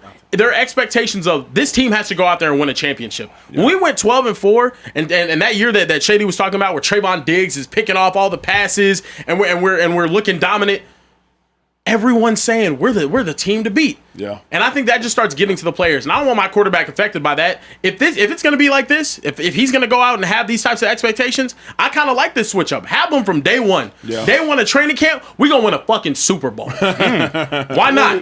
If you fall flat on your face, guess what? Everybody expected you to do it in the first place. This ain't even locker room talk. Teams don't do this. Yeah. We only go to playoffs in 2 years, but we talking about the Super Bowl. What? It's Cowboys, that's bro. Fan shit. That's the Cowboys. That's some fan shit. Day one training camp. Your coach goes in there. He's not talking about winning the championship. Panthers is doing this. No. Super Bowl 3. What? Usually a coach is like, let's win the division. Let's win the division, dude. Yeah, like win the division. Yeah, in a lot. That's they what don't believe like I believe. Yeah. Come on, Acho. Or it's like let's win all our home games. They won the division before though. You know, but it's not like more often than not in Dak's career they won the division. That is true. Let's do that. Come on. Hey, we got 5,500 of y'all live right now. Need y'all to give us do us a solid. Hey, hit that subscribe button. After that subscribe button, hit the like button. You might be on your treadmill at the crib. You might be sitting watching it on your TV. You might be watching on your phone. Whatever the case may be. Take 10 seconds if y'all do not mind. Hit that subscribe button. After that, hit the like button. It pushes us further into the algorithm so many more people can watch this show. If it's your first time watching the Speakeasy, you might be hate watching. You might enjoy watching. Either way, we appreciate you. We got another shot coming for Social Trey. It's a Speakeasy, y'all. It's legal in the Speakeasy. Come on, man. If you don't do nothing else, what you supposed to do in the Speakeasy, you supposed to drink. Bro, he don't even know what the hell he's saying now, bro. He's saying, if you don't know what you're supposed to be doing, See, that be like. Bro. Trey, hit these super chats. Trey is 5'5", 120 pounds, bro. That shot gonna go right through him. Cheers to you. You ain't right with us? No, I already did mine. I just said one. He's capping out. Am I reading these super chats? Okay, bet. Game Killer 619 said, "My bad, fellas. I'm out here on the road. Shady question: do you think that boxing now today has become?" Hey, when your hat turns sideways, bro. It's hot. This cooled me off a little bit. Bro, that forehead need to breathe. Do you think that boxing now today has become more Hollywood compared to the past where it was about grudges, or did you think boxing has evolved in which way? Shady, what you think? So boxing obviously was better back then and wasn't as much dunking. People would make that fun of damn, I'm drinking. What's King's name? What's King? The with the crazy. Only in America. King. What's his name? King. Don King. Yeah, the promoter. Said Don one King. about Yeah. Don King. Bro, Don King said He hooked that shit up though. Yes, he did. He got Real it fights. together. Yeah. He got them bulls And fighting. then we had a medium area where they wasn't trying to fight each other. And it's kind of getting back to the old days because Turkey, he's putting the money up so these guys will fight each other. Yeah. You know what I mean? All these fake belts. Nah, man, fight the best. Yeah. That's why you don't see dudes like Tank. People, culture, we all love Tank and all that because what he can do and where he come from, he do not fight the best talent. Yeah, he duck. And dudes like Devin Haney don't get enough credit. All he does is Because he fight the top wanna, dudes. Come on now. That's facts. Jake Brand said, "What up, Speakeasy? Love watching rank Luka, Jokic, SGA, Giannis, and Wemby." They're all gonna rank Luka worst. I won't say that. Yeah. Who you putting above Luka? Giannis. Or behind Luka? You Below putting Giannis Luka, behind yeah, Luka? below Or over front. Yeah, who out of those are Rank them best to worst. Giannis, Luka, who was it? It was Luka, SGA. Jokic, SGA, Giannis, and Wemby. Wemby's gonna be last for Shady. I like He gotta earn it. Giannis. I'm gonna go SGA in front of him though. Okay. So I can't hate on SGA. He and I mean, even though I like the way he plays sometimes because he's too good to be like trying to do all these fouls and all that, hitting the floor. Yeah. Canadian, so he's a good guy. So I'm gonna go him first. I'm gonna go Giannis second. Wemby and Luka's next. Yep. I'm going Wemby before I go. Oh, he be crying and shit though. Yeah. I don't know. I'm gonna go Wemby last. I'm gonna go Luka in front of him. Okay. They don't play no defense. That's They a like bet. a wash. They gonna wash. Yeah. Two more. We got to keep the show pushing. I am Cold Dog said, man, don't be letting Shady bully y'all out of liking the MCU. Tell him to take that up with the guys like Donovan Mitchell and Myles Garrett and see what they say. Okay, Shady is some professional athletes that rock with the MCU, bruh. They are avid MCU fans. Let them cook. J-Dog Dumb Night said, hey, Stutter Bear, slow the F down, twin. Jesus Christ. On another note, damn, ninjas can't watch Marvel no more. And another thing, we going to talk about LeBron taking helicopters to Philly wearing Kobe's dad's number. Think about it. Yo, also that was crazy. So I'm not into the I tinfoil completely hat. understand why a dude in LeBron's situation would not want to live in Philadelphia. I get it. But going from New York to Philly every single day a little crazy. That's What crazy. you mean you get it? Huh? You said I understand. I get why he don't want to. Yeah, I get 'Cause why it's he his wouldn't want to spooky live in wookie. Philadelphia. Why not? Pennsylvania, a terrible state to live in, man. Damn. Oh, you said yo. Yeah. Wow. All of Pennsylvania. I just covered it all in there. Yeah. Wow. He a kid. I ain't my Philly dad. dope. I can't get it. You like Philly? You say one more. Do you like Philly? You or do say you like one more that parking lot? everything. I'm gonna make you do 10 push-ups. That's scary. He's scared to 10 push-ups. Oh my God. 10? 10. I can do 5, but 10? Big ass can't do 5 push-ups. Get out of here. Keep the show moving. I'm done with the super Okay, chats, I was bro. about to say, Trey, you got to be able to ride all the rides at Six Flags before you start talking to me. Okay. Anyway, moving crazy. forward, we have to talk about the Rams. Myles Garrett's first Rams training camp practice definitely lived up to expectations, says Pro Football Talk. Also, there was video here. Matthew Stafford, hitting Puka Nacua with a long pass here. Puka back in form, as it seems, for the Rams after an eventful offseason. Ends up, catching this go ball right here. Beautiful for the Rams. Also, Sean McVay went out and said, I respectfully say that your guys' opinions don't mean shit to me on Super Bowl expectations. But guys, we're not Sean McVay. We're not the coach of the Rams. We can talk about their expectations. Do you guys believe the Rams will live up to the hype? I think it's impossible for the Rams to live up to the hype. When was the last time we saw an NFL team with this much hype actually live up to it? I'm glad I have Shady McCoy in this room. He played for the dream team, as Vince Young quoted it, Philadelphia Eagles, that I believe finished 4-12 that season. Obviously, now the dream team had hella talent. You had Shady, you had Vic, you had D-Jack, you had Macklin, you had Nnamdi Asomugha. I think they had Jason Babin, if I'm not mistaken. Asante Samuel? He might not have been there, I don't think. Dream team. He was there. It's like you had Asante Samuel. It's like Dream Team had hella talent. I don't know if they had Rams talent, but they had hella talent. You don't live up to that kind of hype. Even the Patriots, when you had Tom Brady and Randy Moss, they go undefeated and then they lose in the Super Bowl. The Green Bay Packers, you win a Super Bowl, you start the next year 15-1, and you get bounced in the first round of the playoffs to the New York Giants. In football, more often than not, teams crumble under the pressure. The Seattle Seahawks won the Super Bowl last year. Where was the hype? So I think more often than not, Shady, and you can really speak to this, you lived it. I don't know if the Rams can live up to the hype. You got two players, even from a Madden perspective. Myles Garrett, 99 overall. Matthew Stafford, 99 overall. The Rams are a sci-fi team. They're a team that you create. And Aaron's coming back, too. You know, and let Aaron come back. I just don't know. Even remember, Shady, after the Rams won the Super Bowl the first time, they still had Jalen Ramsey. You still had Aaron Donald. You still had Matthew Stafford. Only person you lost was Odell Beckham, who you didn't have the whole season, and Von Miller. They end up getting hurt, and they end up just so. But it's hard when to they do. did have them, they won a Super Bowl. Yeah. So the hype is real. I mean, they're my favorite to win the Super Bowl this year. Gotta be. They have really, really good coach. Got a really good defense, right? They added some different pieces on defense, not just Myles Garrett. Trey McDuffie. Right? Got McDuffie over there. He's a hell of a cornerback, which Yeah, they needed. They needed him. And then I look on the offense. Offense, they loaded over there. Right? Like, bro, they gonna be close to winning that Super Bowl. And even if they don't win it and they go, that's good enough for me. I always tell people, like, to get to a Super Bowl is hard as hell. You know what I mean? And if they go there, I think the expectations has been met. I obviously want to win a Super Bowl, but just to go on there. Even the year when the Patriots had Randy Moss, but he was like undefeated the whole year. You know how hard it is to do? Yeah. Because everybody's gonna have a bad game, you know what I'm saying? Like that's impressive to me. I hear what Sean McVay's saying. He wants to keep his team still level-headed, but it's hard to be level-headed. When you look around the locker room, you see, that's Matthew Stafford? Oh, whatever. Oh, what's up, Puka? Oh, damn.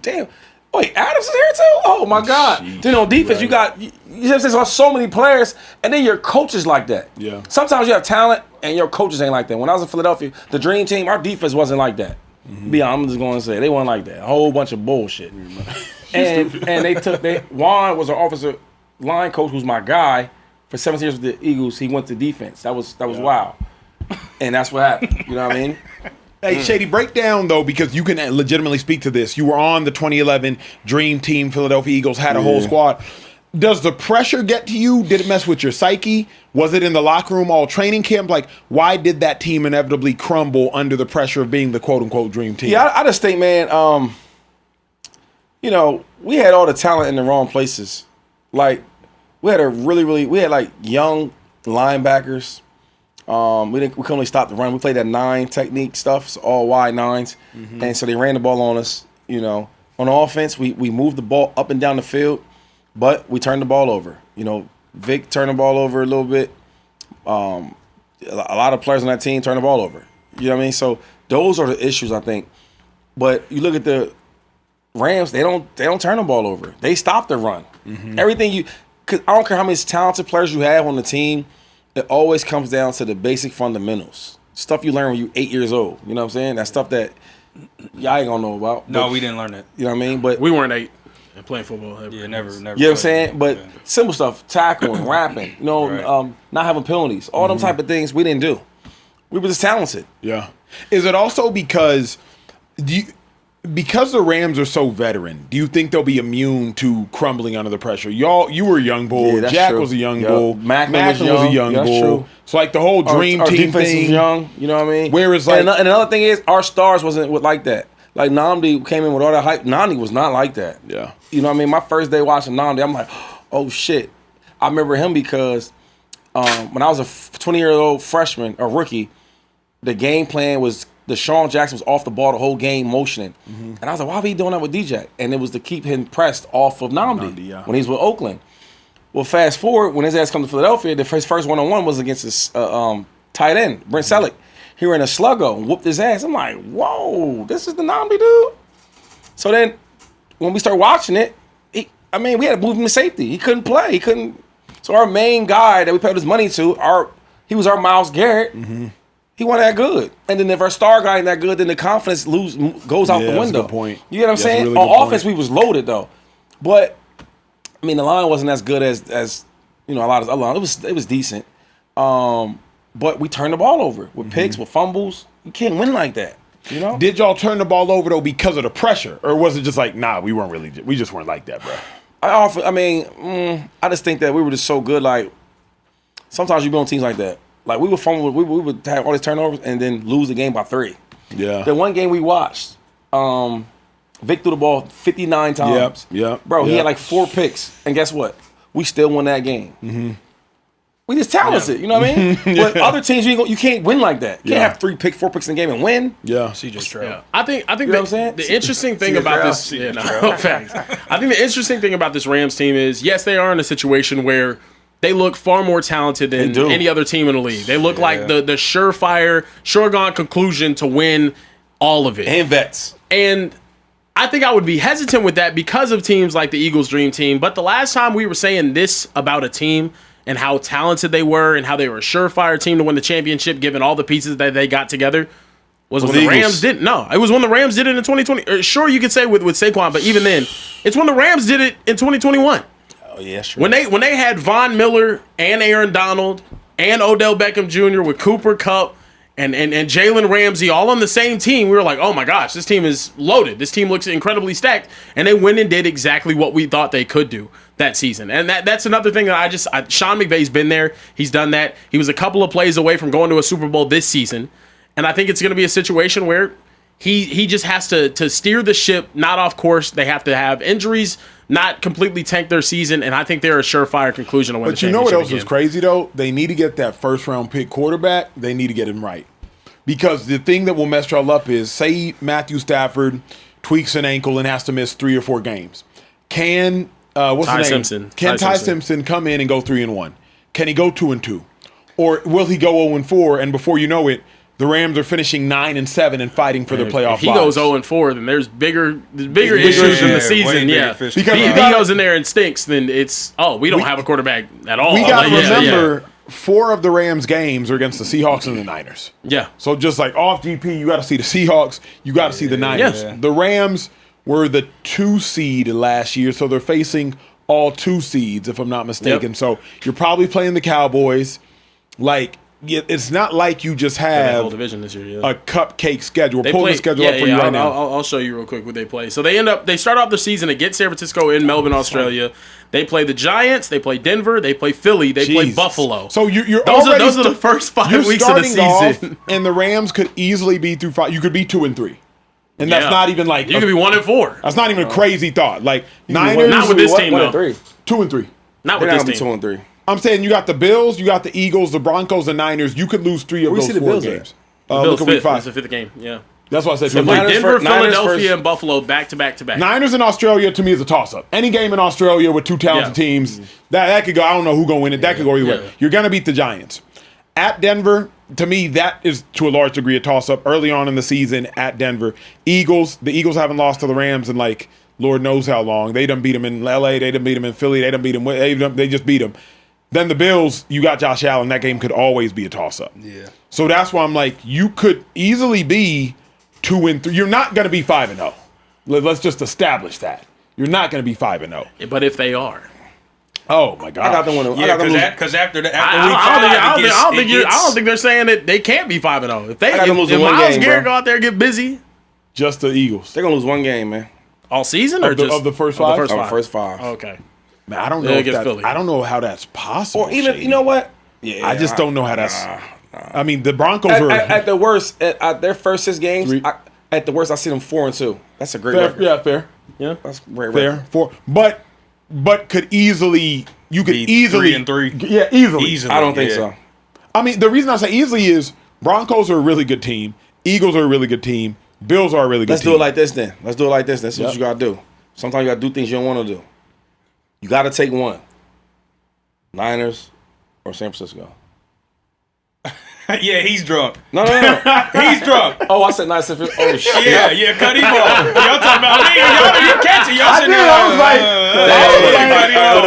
yeah, you looking this way. Hey, go back. Schedule. My bad. All right, you gotta take one. Niners or the Rams. You gotta take one. Bro. I'll say the Rams. Niners or Rams or Giants. Rams or Denver. I think they lose at Denver. Okay, cool. That's what's crazy. Philly. I don't think they lose. I think they lose at Philly. I think they beat Buffalo. I think was that 3-2? It's 3-2. Okay, now go to the Cardinals. Cardinals. They beat the Cardinals. They 4-2. They beat the Raiders. Yeah, they're 5-2. Yeah, the Rams will be interesting, but they probably beat the Chargers will be interesting. 6-2. Yeah. 7-2. Washington at Washington. I think they beat Washington. That's 8-2. I think they beat depends. that Cardinals. Well, if Brandon Ayuk go there, I don't know. Yeah. If Ayuk go If there, Ayuk go there, if Brandon Ayuk go to the and guess Commanders, what? And no Kizzy.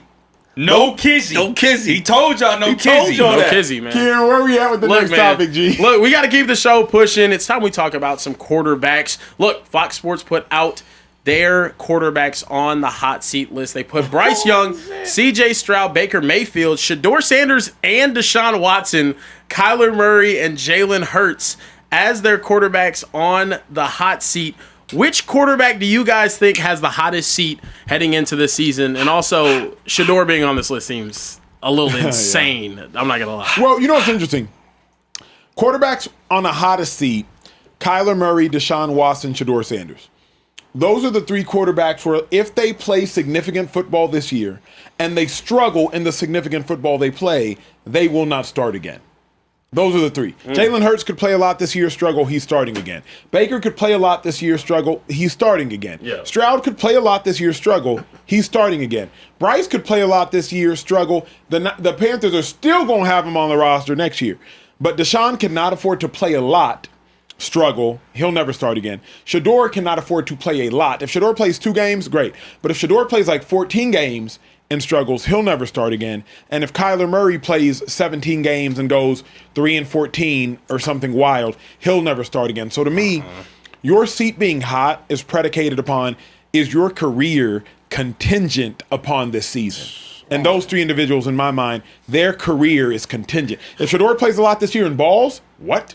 Starter, perennial dude, like. How can you say that though? Like this dude's in his second year. If he goes and he doesn't play, It's year 2. It's year 2. There's all type of quarterbacks that still play. Sam Darnold was dog crap after 2 years. But Shador, remember, Tim Darnold's a first-round pick. I got You get grace. You get grace. Okay, so what about the dude that was with the he was at Oklahoma. He's supposed to be all world and he wasn't. Sam Spencer Bradford. Rattler? Oh, Sam Bradford. No, Spencer Rattler. no. Which one? Rattler.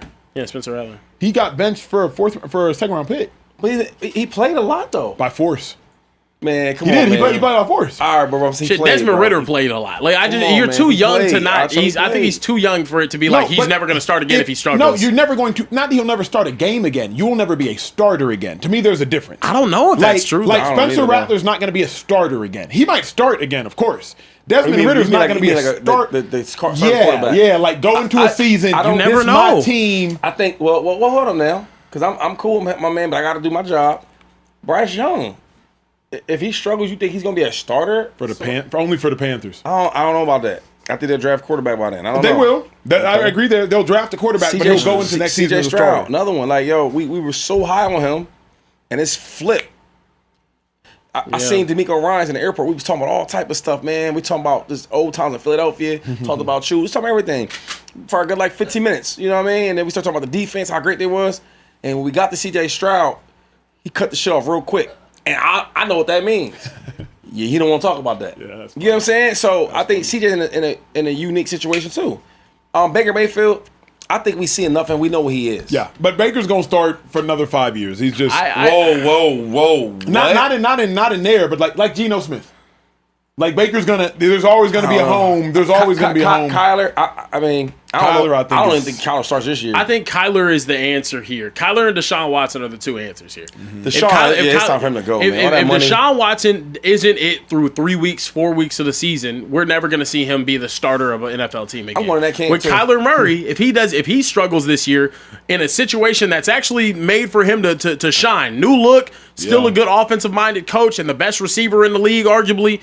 If you can't shine in that situation, you're never getting a chance again to be that guy for a franchise. I think those are the two answers. Shador, far too young. Jalen Hurts, he's established too much. It would be a bad year, but he would still get a chance. Deshaun's seat's not hot only because nobody really expects Deshaun to ball. Well, hot means like your ass is so hot where if you don't do well, you won't be on this seat no more because you won't be starting nowhere else. Yeah. Now, if you're going to say that about them other dudes, you got to say about Deshaun Watson. Like, No, I'm with you on that. Right. I just think like he didn't pack it in. nobody really expects Deshaun to. Also, I hope he plays well, but I don't expect him to play well. Do you expect him to keep playing after this year?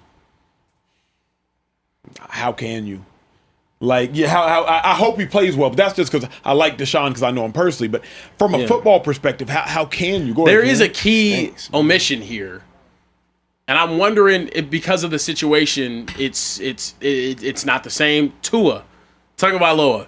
I don't know how he's not on the list. He I think he has one of the hottest seats in the entire league as well. Though. I don't know if it doesn't work out this season, it's done. Committee hot. Is too.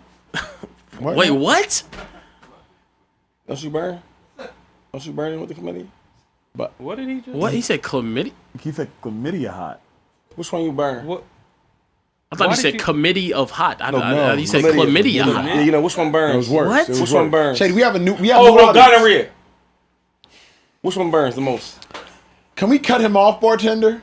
We got 5,500 or some odd Do people your in the chat. freaking job, Kieran. We got $100 super Wait, chats. wait, what? We got new It is audience. It's And you- incumbent on you as the bartender. You don't know what incumbent means. You're bro. right. It is your responsibility as the bartender Wait, to dude. assess What your I say wrong, clients and see if they are too inebriated to serve them again. What you're doing is actually illegal. Wait. You can look this up, dude. Shady, we got kids watching, bro. At this time of night? Well, listen. Summer. Now, I taught him something. It is summer. If you get gonorrhea, you're going to be hot. Don't do that. But it's not like your body's gonna like. Malin, cover your ears. Oh, bro, you get hot. You feel you take your feet start tingling, your toes, you get hot. You don't even want to piss. You just stop drinking water. Water break. You just No keep more practicing. drinks. No more drinks. Cut him off. For him. No more Cut him drinks. off. Shady, you still got some? Hold on, Ru. We might as well just.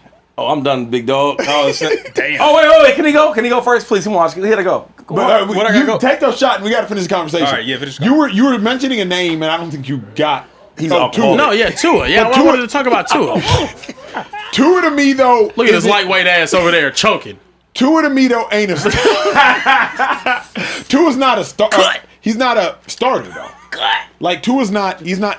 Is Tua starting over Penix? He's little. I think that's why they brought him there. Yeah, he's the I think he's gonna start over Tua Penix. don't this care year. about starting no more. You look at his interviews, he be happy, he's smiling, he he's happy. happy to He be got there, his bro. money, I he think- don't care about yeah. that shit. He did I do think- an interview last year and say he's just got a bigger Josh arm Allen, I than could me. never have known him like that. That was crazy. Yeah, I think Tua. Yeah, Tua He's might cool, just taking a not back even seat, be in that actually. situation. But I think Do we have to put, not because of talent but because of injury, do we have to put Jaden Daniels or Joe Burrow on No. this list? What? No. No. Jaden Daniels and Joe Burrow are both so talented they could both miss this season, and people will be like, okay, cool, their it friends will sucks, keep them. and then they're still going to keep them. Yes, Yeah. I agree with They're that. still gonna start next but season. If Joe Yeah. got hurt again, the Bengals would have to draft somebody in the first 2 rounds. You can't just keep. I disagree. You can't keep passing seasons when Joe. I disagree. You missed the playoffs 2 straight years. If he gets hurt again, you're missing it 4 straight years. Where do you find another Joe Burrow though? That's No, the you thing. don't. You don't. His abilities above replacement. And with Jaden Daniels, because you've only seen 1 year of it, it's like, oh well, maybe his entire career is just going to be this injury prone thing.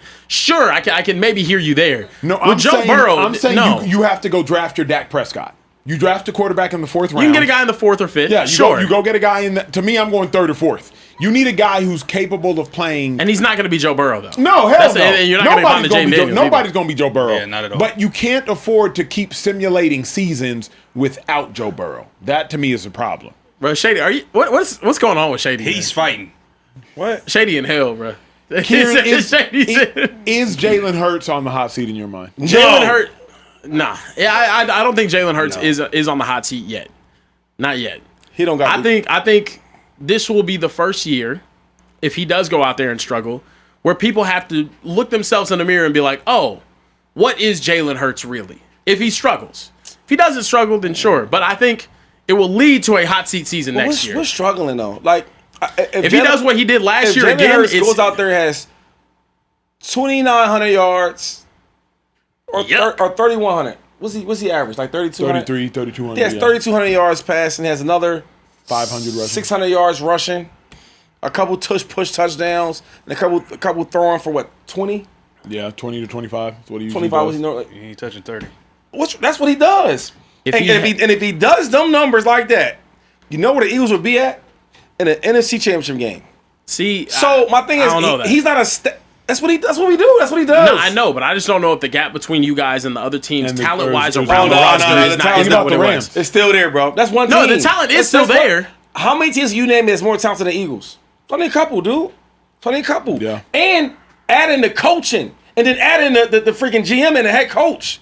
Like Jalen, y'all want Jalen Hurts to be this guy. He's not Joe Burrow. He's not gonna sit here and throw the ball. He's not. That's not him. No. Don't He's not gonna get 5,000 yards. He's not doing that. But what he is gonna do is manage the game the right way, and that's it. Not turn the ball over, make the right plays when it needs to be made, throw the ball when it needs to be thrown, and run the ball. Yeah. And let our defense win games. That's what we do. That's fair. And he's a winning quarterback. And it's like the way we win games. I'll tell people all the time. The name of the game is to win. Facts. And the way we win games ain't throwing the ball 40 times a game. That's not how we win. So if he wins this year the way he wins, can we please get off the Jalen Hurts? You know what? We hear you. Wow. Hey, we got about 5,000 y'all left. We got one more topic today to get to. Before we do that, we will make a couple more requests. Hit that subscribe button. If you've heard me make the request and you hadn't done it yet, just hit the subscribe button. We don't ask y'all for much. After that, hit the bell button. Be notified when we're going live in the future. And also hit that like button. It pushes us further into the algorithm so more people can enjoy this show. We're here 2 hours a night, Sunday through Thursday, to make you laugh, to make you smile, just to show y'all love. This is a Speakeasy. If it's your first time tuning in, consider tuning in and becoming a part of the Speakeasy family on a nightly basis. Hit that subscribe button to do so. We got a bunch of people here on a nightly basis. The Central Cast, the Sugar Mama Shannons, the T Smiths, the I Am Cold Dogs, all the different people, the King Drewskis, everybody that just hangs out with us on a nightly basis. To Mo NYCs. So with that said, consider being a part of Speakeasy family. Let's get some super chats and last topic. Let's do it. I gotta kick it off with Gabriel said. Actually, let me run that back. Come on, bro. Let me start over. Gabriel dropped $100 super chat. What's up, Speakeasy? Yeah. He said, did Emmanuel Acho give his analytical reaction of Rabel doing his press interview with a puppy dog? Oh, we let him off the hook. We did. Tomorrow we cook. Tomorrow we cook. Tomorrow we riot? Yeah. Get the pitch. Is this another one of the don't bring your kid up there? It's hard to ask you tough questions. Nah, tomorrow we ride. We ride it not dawn, but at dusk. Yeah. We ride at dusk. Tomorrow we ride at dusk for Vrabel. They never Bring tell it us in. Bro. Can we you get my the shit together, fixed, man? please? Bro, okay. Can you please give Hey, I'm not gonna lie, it might have to Trey and Shady might have to be cut off. Yeah, they're done. We try to be celebratory, had a $500 super chat. You You guys can't hold your liquor whatsoever. It would be irresponsible if Acho. Bro, it's something about It having would be kids, bro. Makes you a irresponsible if lightweight. Acho doesn't order me an Uber Black home tonight. Black. Who do you think you are? All light skins act the same. Hold on. Because you talk to a light skinned woman, Don't she throw me in all that. black. Don't throw me in that. You Don't throw talk me in to a that. light You just skinned asked dude, he another want grown black. man. You better give me an Uber black back home. I don't want to hear that shit ever from him again. You're right. Come on, bro. You're right. That was a good one. Next. I'm saying. Hey, real quick though. You better give me an Uber black. What did I say wrong? I ain't. You've been wild. good one. How? You was doing this Nah, with your yeah, legs. you was kicking your feet. You were kicking your feet. Always do my feet like that. No, And you these said, extra. and you said, Acho, pick one. Not facts. San Francisco or the Niners. Who you got? Nah, that was wild. That was crazy. That was crazy. That was crazy. Hey, Trey's feet don't even touch the ground. He kicking them right now, by the way. That's crazy. Let me keep it going for Gabriel Super Chat. He said, also, is the Hall of Fame game next week? Is the show going to have reactions to preseason games? Preseason already. Lastly, shout out to my Dolphins for having the best lineman in the league. # Coke joke. Coke. That was for Forrester. Coke. Oh yeah. Coke joke. We gonna come on at the same time. We won't adjust our schedule for preseason games unless the starters are playing. But we don't want to have y'all have to deal with Carson Beck, versus Yuck. Yeah, I'm not gonna Thursday. do that. But we do want to watch Jeremiah Love. Wait. We gotta respect players. Why did you say some shit like that? Shady, you're the most disrespectful person to backups in the Speakeasy. You called my quarterback ass on national television. National bro. television. Ass. You Yeah. doubled up the ass. You doubled it up. Well, he had 16 picks. Bro, I don't care, man. Yeah, you did do that. 16. People still talk Kieran about that. can't even to do this that day, many which is push-ups. Crazy. That's crazy. Keeping it moving, Jermaine Ewing said Dak needs to play better. Facts, but we set a team record in flags 2022 in a playoff game. Look at my defensive stats. Once they enter the playoffs, I don't care what they did regular season. It's the players, not Jerry, and Dak is a part of that. Thank you. Game Killer 619 said, Acho, looking back at your... Okay, hold on. Let me make sure this ain't disrespectful. No, this is funny. Just read it. Bro. Read it? Okay, bet. Acho, looking back at your career, do you feel like you were underused, or do you feel as though there was better talent than you on the roster, or were you Good question. ass? No disrespect. That's 2-5, funny. you're not a cheater till you get caught. Just saying. That's funny. Holla at That's your funny. boy. That's a really good question. even call. If I'm being objective, I tore my quad at the combine. I go to Cleveland with the torn quad. I couldn't even run for a year and a half. When I got to Philly, there was some Oregon bias. We had a dude, Casey Matthews, and I like Casey, good dude. But objectively speaking, I outplayed Casey, but Casey just was Casey. Then at the point in which we traded Shady for Kiko Alonso, oh, it was over. Because now Kiko got to play. Yeah. Michael Kendricks got to play. He went to Oregon too. Yeah. D'Amico Ryans is D'Amico Ryan. So like then there just came a point where it was like and I got tired of fighting to make a team. Yeah. Like there got to a point where it's like I just want to know I'm finna be on this team. Yeah. And I got tired of fighting to make a team. I was like, let me just go do something else. So the injury to the quad started it. I probably could have played 7 or 8 years back on teams, getting cut, make a team for 5 weeks. But for what? Yeah. That's too much. Too hell much. no. As For Nana what, says, too much So sugar what for year a did you dime. retire? After 4. Pension, annuity, Got the vested. pension, yeah. If I didn't get pension, annuity, No, I but what year? would have played until that. Actually, what year? 2015, 15. After you got traded, I played out one more season with the Eagles, and then I did. Mike Drop Tequila said Jerry Jeudy recently was asked on a live stream which quarterback he prefers and put up number 4 to Sean's jersey number. Do you think that will affect the quarterback? slow down, Hey, man. tell us you didn't watch yesterday's show without telling us you didn't Bro, watch I heard nothing yesterday's you show. said. The chat got it. Tall up 340. One of our resident comedians said, Yeah. "Pour up for." Pour up, Pepe. He said that for real. Yeah, he dropped the super chat and said that. Then said another one that said Tua needs to apply a Jack in the Box. Put those tacos, fries, and chicken sandwiches in the bag. Look at Karen. He like, I'm gonna go to Jack in the Box tonight, man. Nova guys. Saturday might get hit though. I'm not gonna lie. You said what? I said Oh, you Saturday cheat might. meal on Saturday? I got cheat meals on Saturdays Oh, now. okay. So yeah. All right. That's what's up. Ugh. Damn. You gonna waste your cheat meal on Jack in the Jack in Box? the Box. Bro, I'm not gonna That's lie. bad. I wouldn't. But Okay, that was yeah. like that was the That meal was that your put me spot? on pounds. So I was working as a server. I got off at like 2:30, 3 o'clock in the morning. Nothing else So open. only play. Yeah. It was there Literally Whataburger. nothing open Only, but Jack in the yeah. Box. And I was like 18, 19. and they got so the that's 2 it. tacos for 99 cents back in Yeah. the Gap. Oh no, I used to get that. I've never curly had fries. the tacos from tough. Jack in the Box. You guys are disgusting. Them shits are gang. Hey, if you fuck with Jack in the Box tacos, let me know. That is awful. That is Turn that up, poverty. Ethan. Let's go. That is poverty on a different level. That shit's amazing. Nova Guy 60 said Jordan never won a playoff series without Pippen. That's true. That is true. Listen, that's all I got. I got a few more that I'll save till after this next topic. But let's keep it moving, Karen. All right, we have to talk about more action out of the NFL. There was a horrible take on national television today by one Jason McIntyre about the Chargers. I'll let you guys take a listen. I compared Herbert to Matt Stafford as a guy with a big arm, mobile, really great quarterback. He just can't get over the hump because his team always lets him down, whether it's both tackles are gone. You know, never had like a superstar receiver. Keenan Allen was like their best receiver. He's been cut by half the league. You know, it's like, what are we doing here? And I don't know. I kind of think Herbert is an undervalued asset. Stafford goes to the Rams, and now, Stafford, one of the best quarterbacks of all time, top 10. Saying that Keenan Allen, you took exception to this. You said, I warned people of this years ago. People will try to make Herbert's teammates worse, so it gives the illusion that Herbert is better than he is. Now, Keenan Allen, the 12,000-yard receiver, isn't good. Keenan Allen also, by the way, not cut by half of the league, has played with 2 teams, I believe, his entire career, and I don't know if he's ever been cut. I'm about to say that. I don't think Keenan Allen has ever been cut. That's terrible. That's terrible. Dude. Yeah, do you I'm guys text him right now, bro? Yeah, no, that's crazy. No, I'm texting Jason though. Like, you gotta respect players. This is terrible. Huh? Oh wow, it's a bad shirt you got on right now. It's a bad shirt. Oh wow. Yeah. You know what I mean? And it's a bad take, man. I gotta text him, bro. Yeah, no, it was a really rough take there. Do you guys though? Are you guys of the opinion? Obviously, Justin Herbert did go through a lot last year. Got his ass whooped in a playoff game. He looked very, very beat up out there, missing both tackles. Do you guys think Justin Herbert's overrated? Yeah. The reason I've said what I've said about Justin. You having takes like that, bro. Oh, this is McIntyre? I'm watching this shit, Jace. Like, that's not thorough. You a good dude. Yeah. You can't be saying Keenan Allen ain't a fucking good receiver. Yeah. And he ain't even been cut. Ever. Tighten up. Tighten up. You better than that. Yeah. Respect these and players. I'm finna kill you off real quick. You said what? I'm finna kill him off. Acho say he got some shit for you too now. You want to say anything? No, I'm gonna say it on TV. The world gonna see it. All right. Do better, dog. Now look. I'm sending that shit to him. You got him playing. As you should. Send it. This is a problem. This is a problem with Justin Herbert dialogue. People try to make everybody else worse so that you can make Justin Herbert seem better. Because if all of Justin Herbert's teammates are bad, then imagine what Justin Herbert has had to overcome.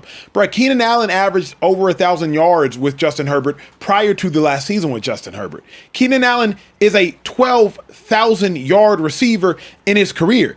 Keenan Allen might be the best receiver in Chargers history. I think he has the most catches, if I'm not mistaken, by a wide receiver in Chargers history. And now we're going to act like Keenan Allen can't play because we want to act like Justin Herbert is better than he is. Awful, terrible, an asinine take. Furthermore, Justin Herbert's had top 2 defenses in the National Football League, top 3 defenses in the National Football League under Jesse Minter. His defensive coordinator was so good that Jesse Minter went and got a head coaching job. So, like, when I hear all of this Justin Herbert praise, it's just like, come on, y'all. Don't make other players worse so that you can try to prop Justin Herbert up.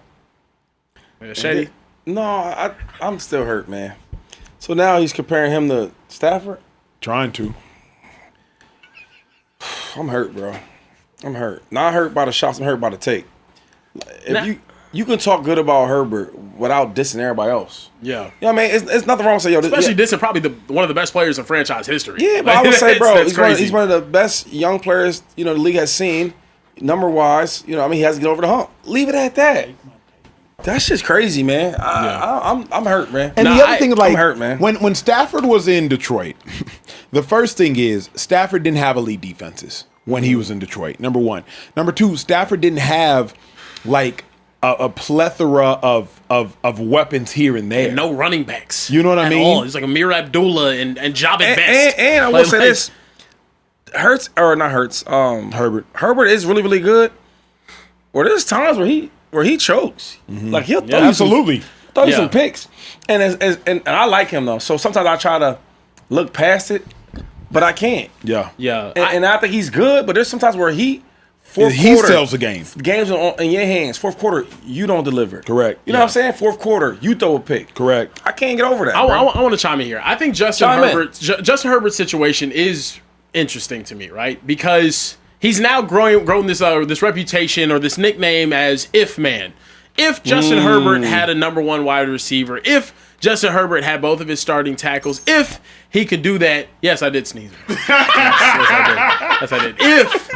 If he did do all of these different things, he could win playoff games. He could be a real championship or MVP contender, and that's just not what we've seen so far. And I think it is unfortunate because I do think he has the talent to do so, but I have to judge you based off of your body of work and not your potential at the end of the day. And that to me is just the issue with Justin Herbert. I'm excited to see him. I'm not going to sit here and say that Justin Herbert has no shot of doing anything in the future. I'm actually more confident in Justin Herbert's future than I would be a Dak Prescott's future, where I see 10 plus years of you not being able to get it done when it matters most. The question, though, is if you want to even compare Herbert to Stafford, what are the chances that you're going to get maybe the second greatest offensive mind in the history of football in Sean McVay? That you're going to get maybe the greatest defensive football player in Aaron Donald in the history of the game? That you're going to get a generational all-decade cornerback in Jalen Ramsey? That you're going to get a generational all-defensive end in Von Miller? With all due respect, Justin Herbert, you're going to have to find a way to win without all of that. Because more than likely, you're not going to get all of that. It took Kroenke plus McVay to get all of that. Justin Herbert, most quarterbacks find ways to win without 3 future first ballot Hall of Famers and a Triple Crown wide receiver. So if you were trying to wait for your Matthew Stafford moment, you might be waiting the entirety of your career. You better find your Sam Darnold moment. Oh, wait, you had that last year. You had a really good defense before. You've had find your Drake May moment. Yes. That's what it could have been last season. Find your Drake May moment. And I understand he was hurt in that playoff game. Sure, it's another if. If he wasn't hurt, he would have been able to do it. But you watch Drake May go in with a similar situation in the AFC side of the bracket that was relatively easy to go through. Sorry, you play a Bills team that has a piss poor defense. You would have not played against who was it? The Broncos. We had a Brock or not Brock Osweiler. What's his name? Jared Stidham would have been the starting quarterback in a snow game out there. These are things that you could have gotten done, and it was a very doable bracket for you. And I just think that's the tough part whenever it comes to Justin Herbert. I don't think he's lacking in talent at all. I just want to see him piece it together whenever it matters most. He's lacking in clutch gene. I don't think he's lacking in talent, but I think he's lacking in clutch gene. And to me, that clutch gene is it's just rising to the occasion when you need to rise to it. It's what you see out of Jalen Hurts. It's what you see out of Patrick Mahomes. It's what you see out of Josh Allen at times, even though Josh Allen has never gotten to the dance. You know, Dak Prescott lacking in clutch gene. In the playoffs, Lamar Jackson lacking in clutch gene. As of late, CJ Stroud lacking in clutch gene. Jordan Love lacking in clutch gene. A lot of quarterbacks lack in that clutch gene. Justin Herbert is just lacking in clutch gene. So he has a hell of an offensive line coming back when healthy.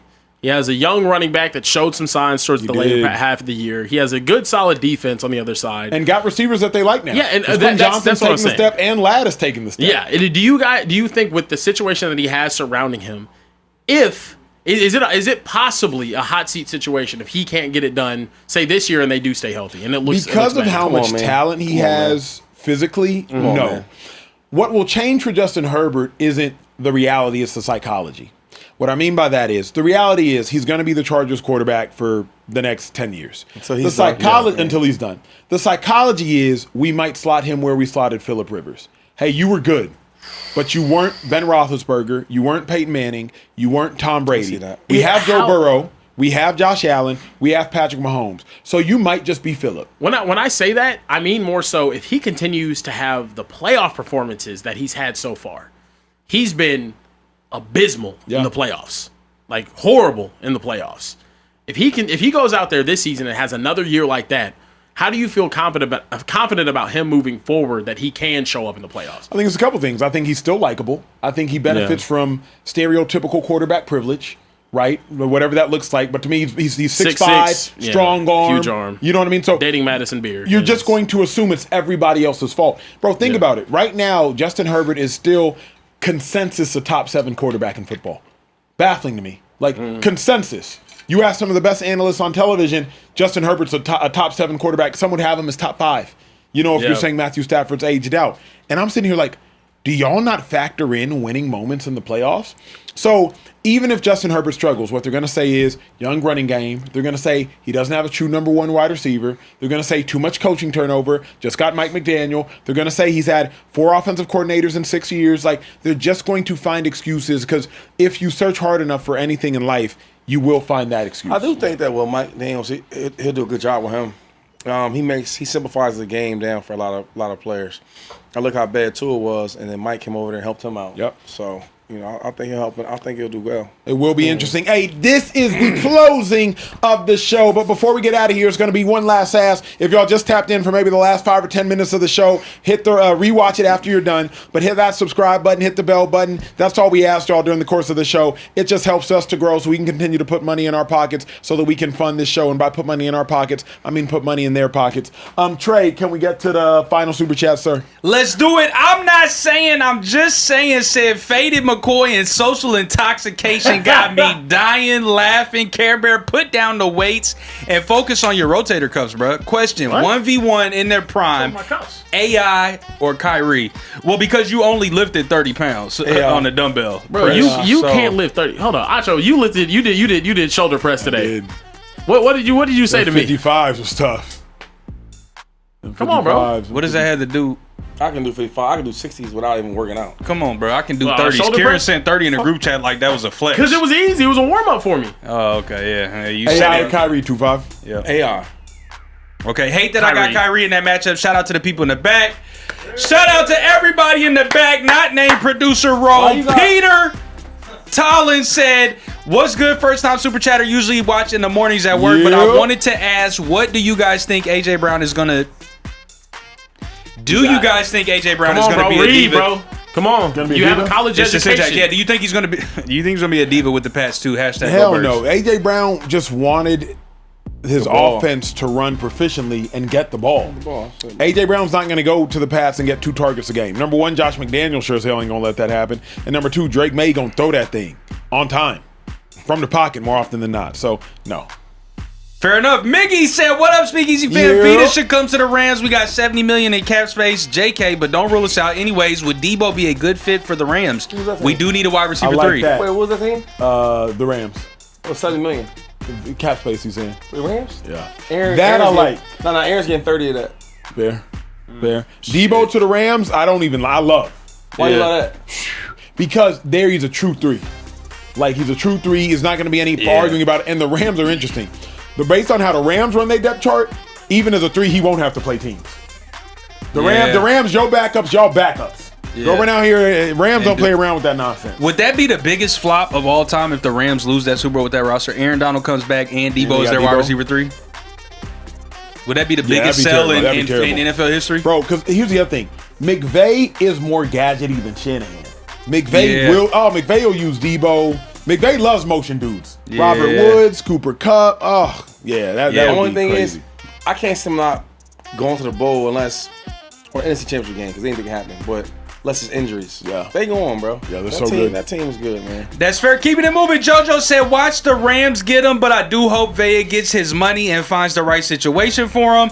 Maddie Blizzle said, #legendary. Don't forget it, Acho. Mike Speakeasy said, Albert Breer compared to the McD and Brady transition to Parcells and Peyton. And he also mentioned Brady was under Peyton before. How do you think he does as the Bills head coach? Do you think him and Jim can get them over the hill? That's interesting. You think Joe Brady can get him over the hump?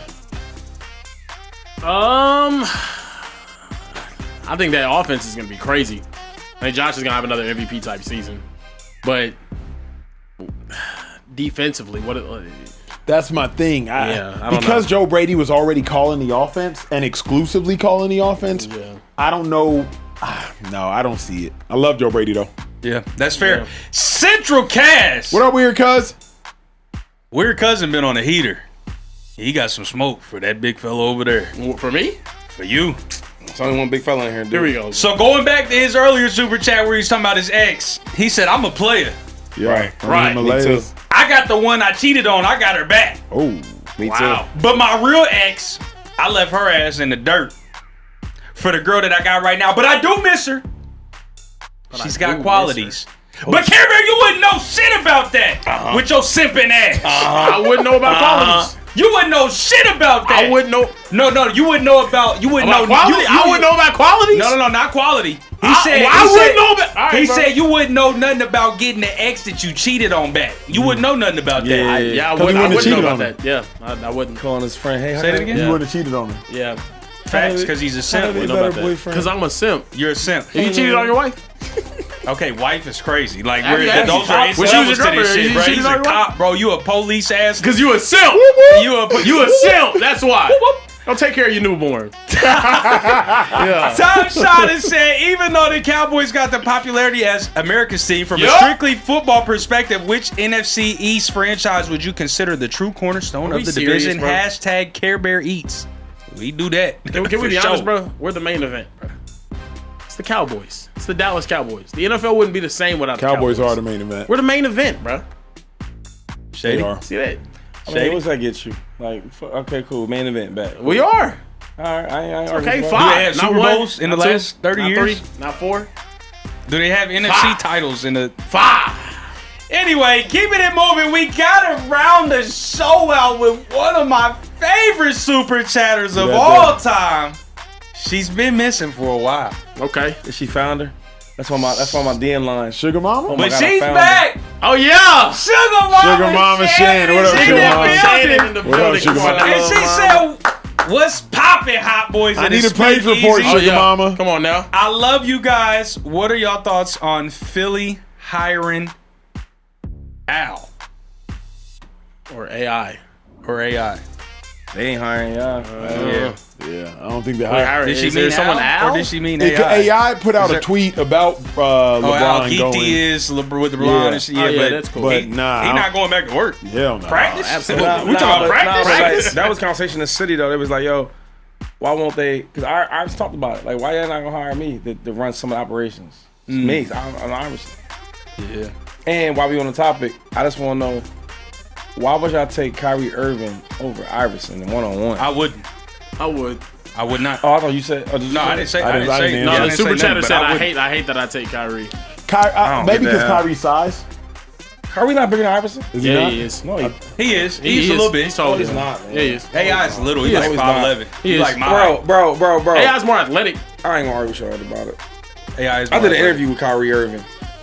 Oh, okay. Well, Yeah, I ain't met. I know Primary Kai's source listed. then. He's listed. I bigger don't care what than- he's. I'm lit. Yeah. You like 6'1.5", 6'2"?